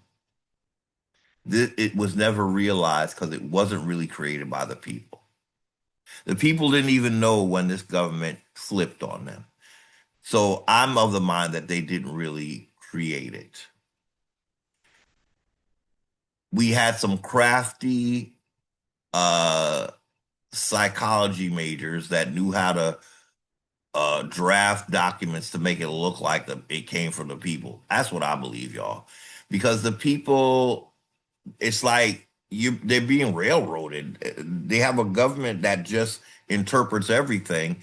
People don't even know how to interpret the shit. So it's all in the hands of some lawyer, which a lawyer works it's it's a title of nobility, really, right? It's they're working for the crown. Were there lawyers before colonization in America? No, right? So the legal system comes from where? We're gonna still have American Indians saying yes.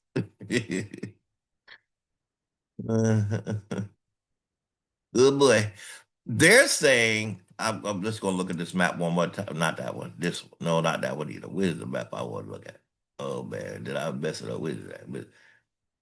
Okay, where that map at? I done shut the map down.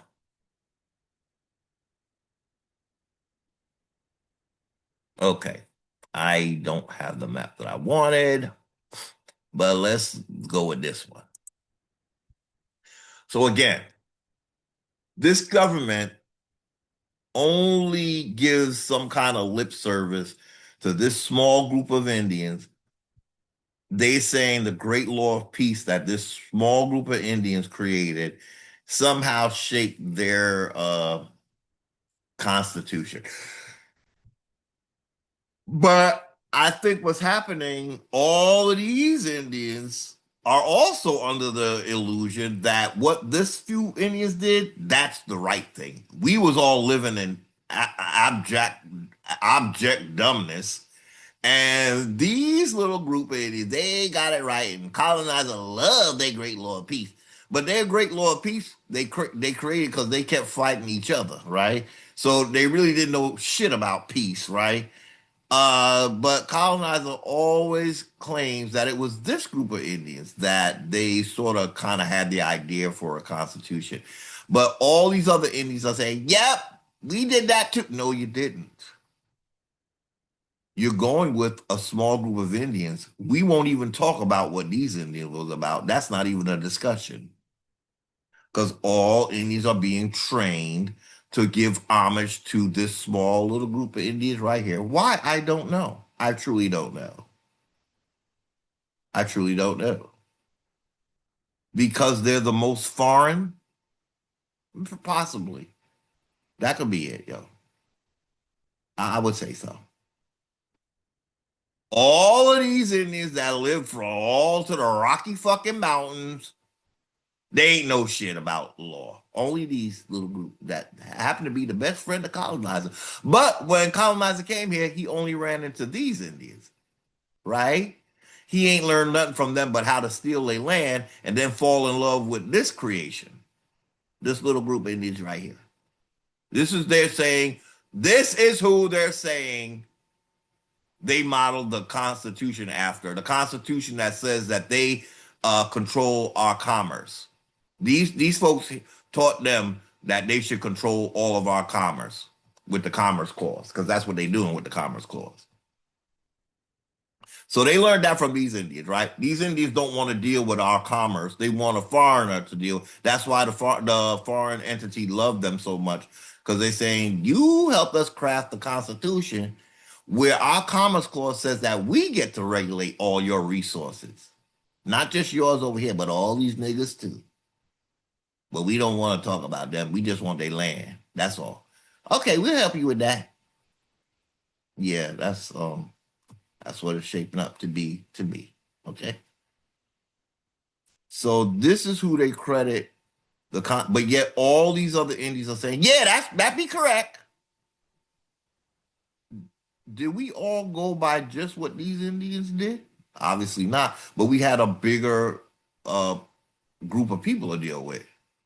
maybe it wasn't practical for us to have some cute little, you know, little deluxe little. Maybe this system only works for small groups. Because we certainly, they don't say that Algonquins helped them with the Constitution, right? But it wouldn't be in their best interest to give credit to Algonquins because then they couldn't take all Algonquins' land. You see what I'm saying? So yeah, let's stick with everything about these little group here because they knew better, right?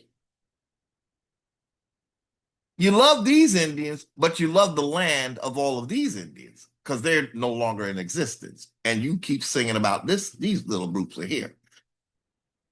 And American Indians are helping in that by only knowing this narrative. Turtle Island, this is coming from here. It doesn't come from all these Indians. They didn't know nothing about no damn turtle. Algonquins didn't have a turtle. Okay? So everything about this little group is being blown up to mean that all Indians thought like they did. No, the fuck we didn't. These are infiltrated Indians. They have a different way of thinking, y'all. They're more colonizer friendly, okay? Here we just read about Powhatan resisting these motherfuckers. These are the ones that say, come on in, come on in. And yet we want to be all about this. No wonder we in the position we in. Okay, so going back to this. My study of history has shown that in Virginia, this beautiful idea of a government derived from the people rather than divine right through kings. He didn't say the Indians. He said the people. If he was talking about Indians, he would say it came from the Algonquian speaking people. And he's admitting that this stuff was done by kings. And they would have been Negropean kings. Indians didn't do this. In fact, Powhatan was not here for it. Did Powhatan have anything to do with the state of Virginia? No, he was just trying to give them a little piece of land. They ended up with the whole damn United States that we just looked at that map, right? By putting a crown on his head without him even really agreeing to it. Next year, they had the whole damn, practically the whole damn continent, right? Why didn't they go to Muskogeans and do that? Why didn't they go to Muskogee? Why didn't they go to Iroquois? Because they didn't exist, apparently, and they wouldn't have had the authority that Powhatan had, who was Algonquian speaking. Okay, let's stopping and read this whole thing. My study of history has shown that in Virginia, this beautiful idea of a government derived from the people rather than divine right through kings was created in Virginia. Yeah, also the we call misogyny laws were created in Virginia too, as well as the misclassifications was created in Virginia. The beautiful idea that was also created in Virginia, and it also wasn't from Indians. None of it was.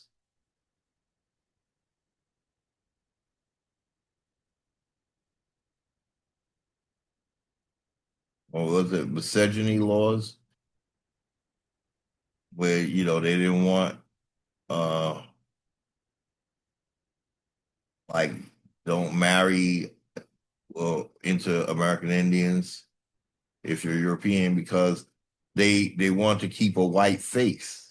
So that's why the misogyny laws, they know that once these Europeans mix with American Indians, they're going to start darkening up. So that's why Algonquins also had to be eradicated, made like they didn't exist. We didn't exist. And then, of course, Virginia is where they started the misclassification. The Walter Plecker paper genocide happened in Virginia with a beautiful idea of government. And it had nothing to do with. So the first representative democracy in the Western Hemisphere less than an hour away from where I live in Jamestown. Yet those settlers came on a business venture to take. Okay, taking is not business. Okay, taking is theft. Okay, but see, when colonizers tell a story and that Indians believe that this was a business deal. No. Those settlers came on a business venture to take land that was already settled by Algonquin speaking people for centuries. So Congress is validating that there were Algonquin speaking people here for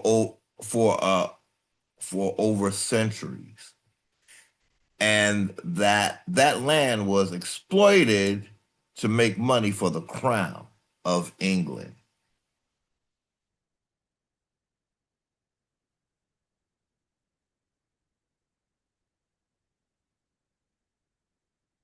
To talk about Africans now. It's just so funny how when they talk about Indians, they end up talking about Africans. Yet they created a government in July 1619. A month later, the first recorded Africans were brought to our shores at Point Comfort, who were stolen from their home in Angola. Oh, Lord. Stolen again from a slave ship by pirates and traded to those settlers for goods and victuals. Their names weren't even recorded because they don't exist. They probably were from Caribbean. They were listed as 20 some odd Africans. See that? Yeah, yeah. Yet when they did the census, they didn't have an African category. They had colored. Uh, Why would you not call them African if they were,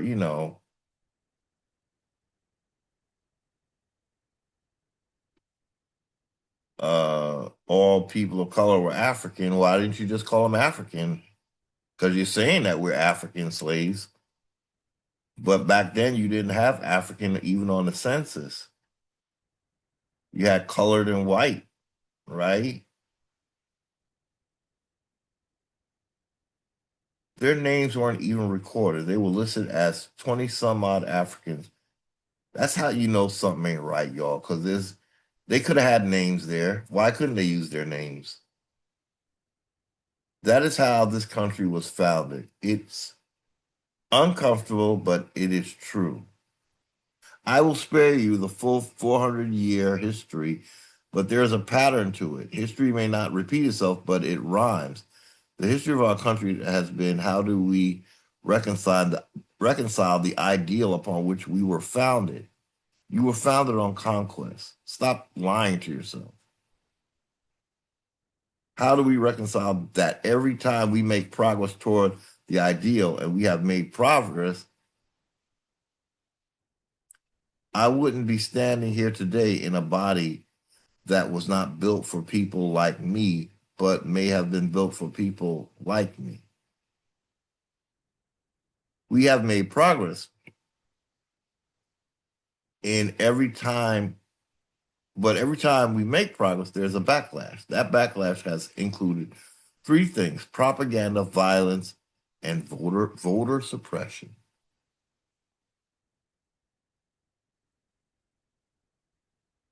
You have to have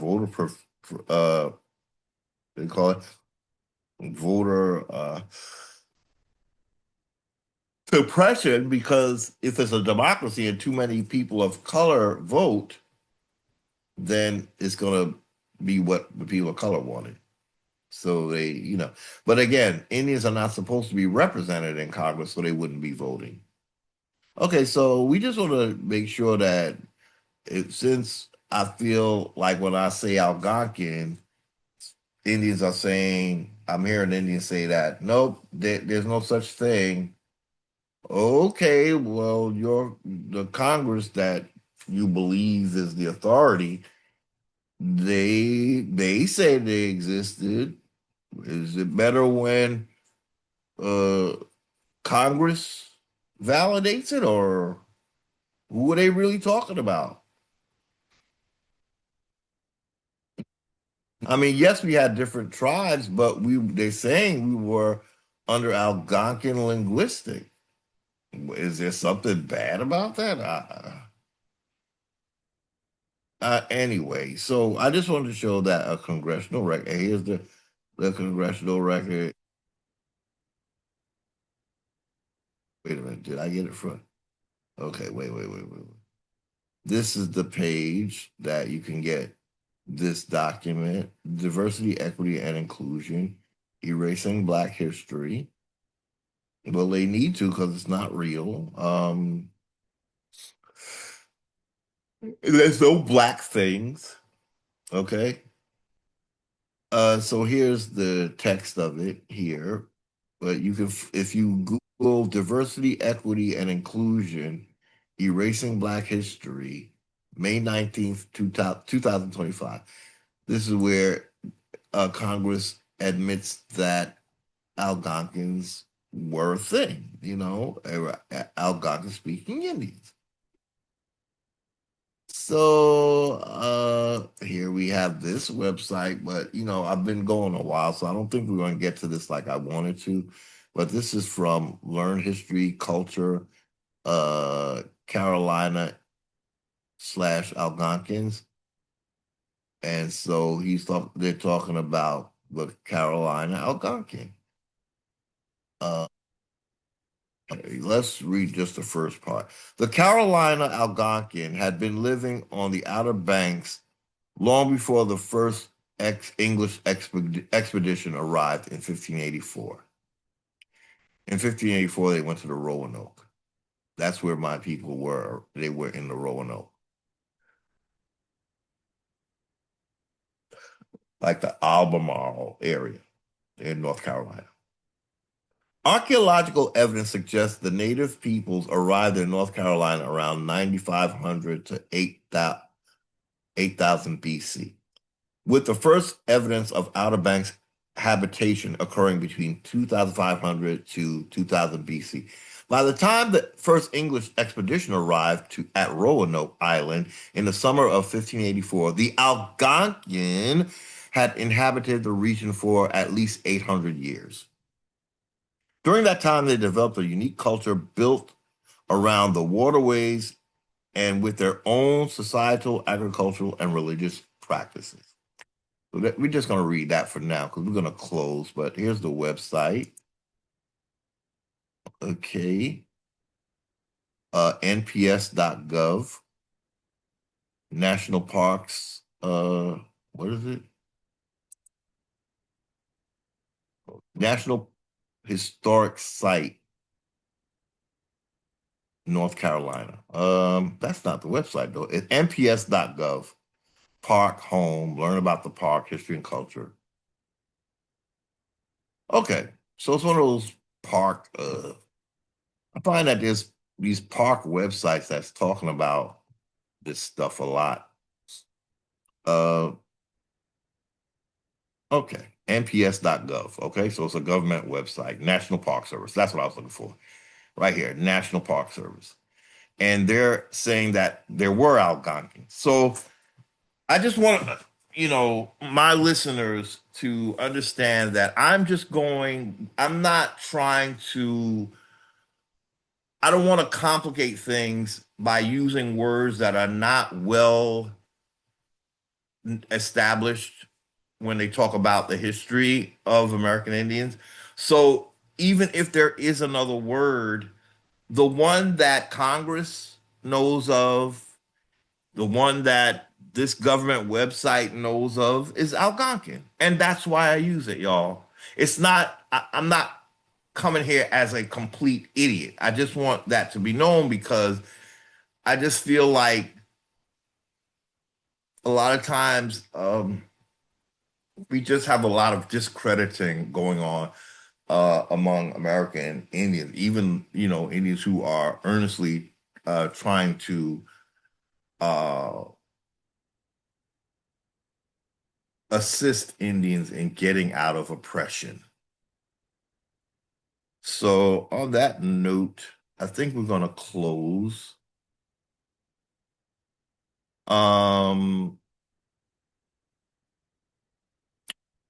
Yes, yeah, I gotta start getting ready to get up for work in uh, another good, what, 3 hours maybe?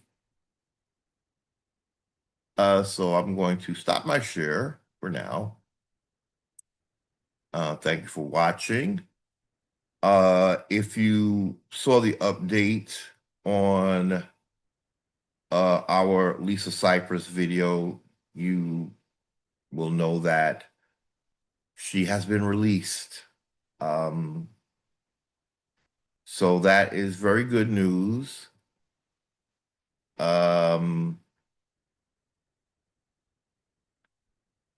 If you go to the Indigenous Ones YouTube channel, you will be able to see that she's definitely out of prison. And ultimately, that's just a great thing. I hope that our petition had some sway in the matter. I know it was sent to, I think, the governor of Virginia shortly before Lisa was released. I've seen where we have a system that, say now you come to them with some facts about who American Indians are. They will go with another narrative. In other words, I've seen it happen in other instances where they will say, oh, we made a mistake and that's why we have to release you because it was our bad. We didn't do it properly. And I believe this system does that at key times because what the idea is to invalidate what your argument was. Like, say now we came to them and said, we are Article 1, Section 2, Clause 3, Indians not taxed. We're not in your jurisdiction. You're not supposed to be taxing us. We're not represented in Congress. We're not counted in census because that's pointing to our standing on the land as non-citizens. We're not citizens. We are what you call sovereign, although you define what sovereignty is when dealing with us as Americans. So this system is so slimy and grimy that they will have you hear you say what you said about being a sovereign Indian and turn around and says, well, that's not why we're letting you out. We're letting you out because we messed up our paperwork. It has nothing to do with you being a sovereign Indian or anything. You know what? Whatever, dog. Whatever. You can't admit it because you don't want to. You don't want to know that this is exactly the reason why, quote unquote, people of color are so discriminated against in this country for no other apparent reason than that you're not even supposed to be stopping us. The cops are not supposed to be stopping us. They don't have jurisdiction. And they're just not ready for that kind of world because technically when you do wrong, you always fear retaliation. And this system, the reason why they have us under thumb like that, while they don't say anything about Native Americans, Yet we are public enemy number one when it should be Native Americans that is the public enemy of this type of system, but they're not. Why? Because they're creations of the system. The system does not fear that which it creates. It fears that which it oppressed and suppressed, which is so-called Black folks. They call us Black. We know we're American. And how this works, y'all, is we're going to have to let this system know you got to stop calling us Black because you run the risk of genociding and unlawfully dealing with American Indians. You just got to let the Black go. You got to take it off your census because you'll have people misguided into thinking they're Black. Meanwhile, that could be an American Indian that just signed away his whole life, let alone his birthright.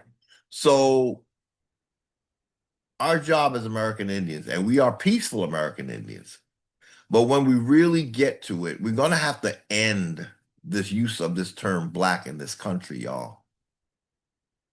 We're just going to have to end it because we run the risk of American Indians, our brethren, being mistreated because they're seen as Black. So what's the remedy for that? We make the remedy, and the remedy is we're going to have to put what you would call an injunction on you using this term Black and African American, because it has the effect of putting American Indians in a vulnerable position in this system. It has to stop. It has to be removed from the public record. There's no such thing as Black people. It's just an excuse to genocide American Indians. And on that note, ladies and gentlemen, I thank you for watching. Till next time, be and stay American, so-called Indian.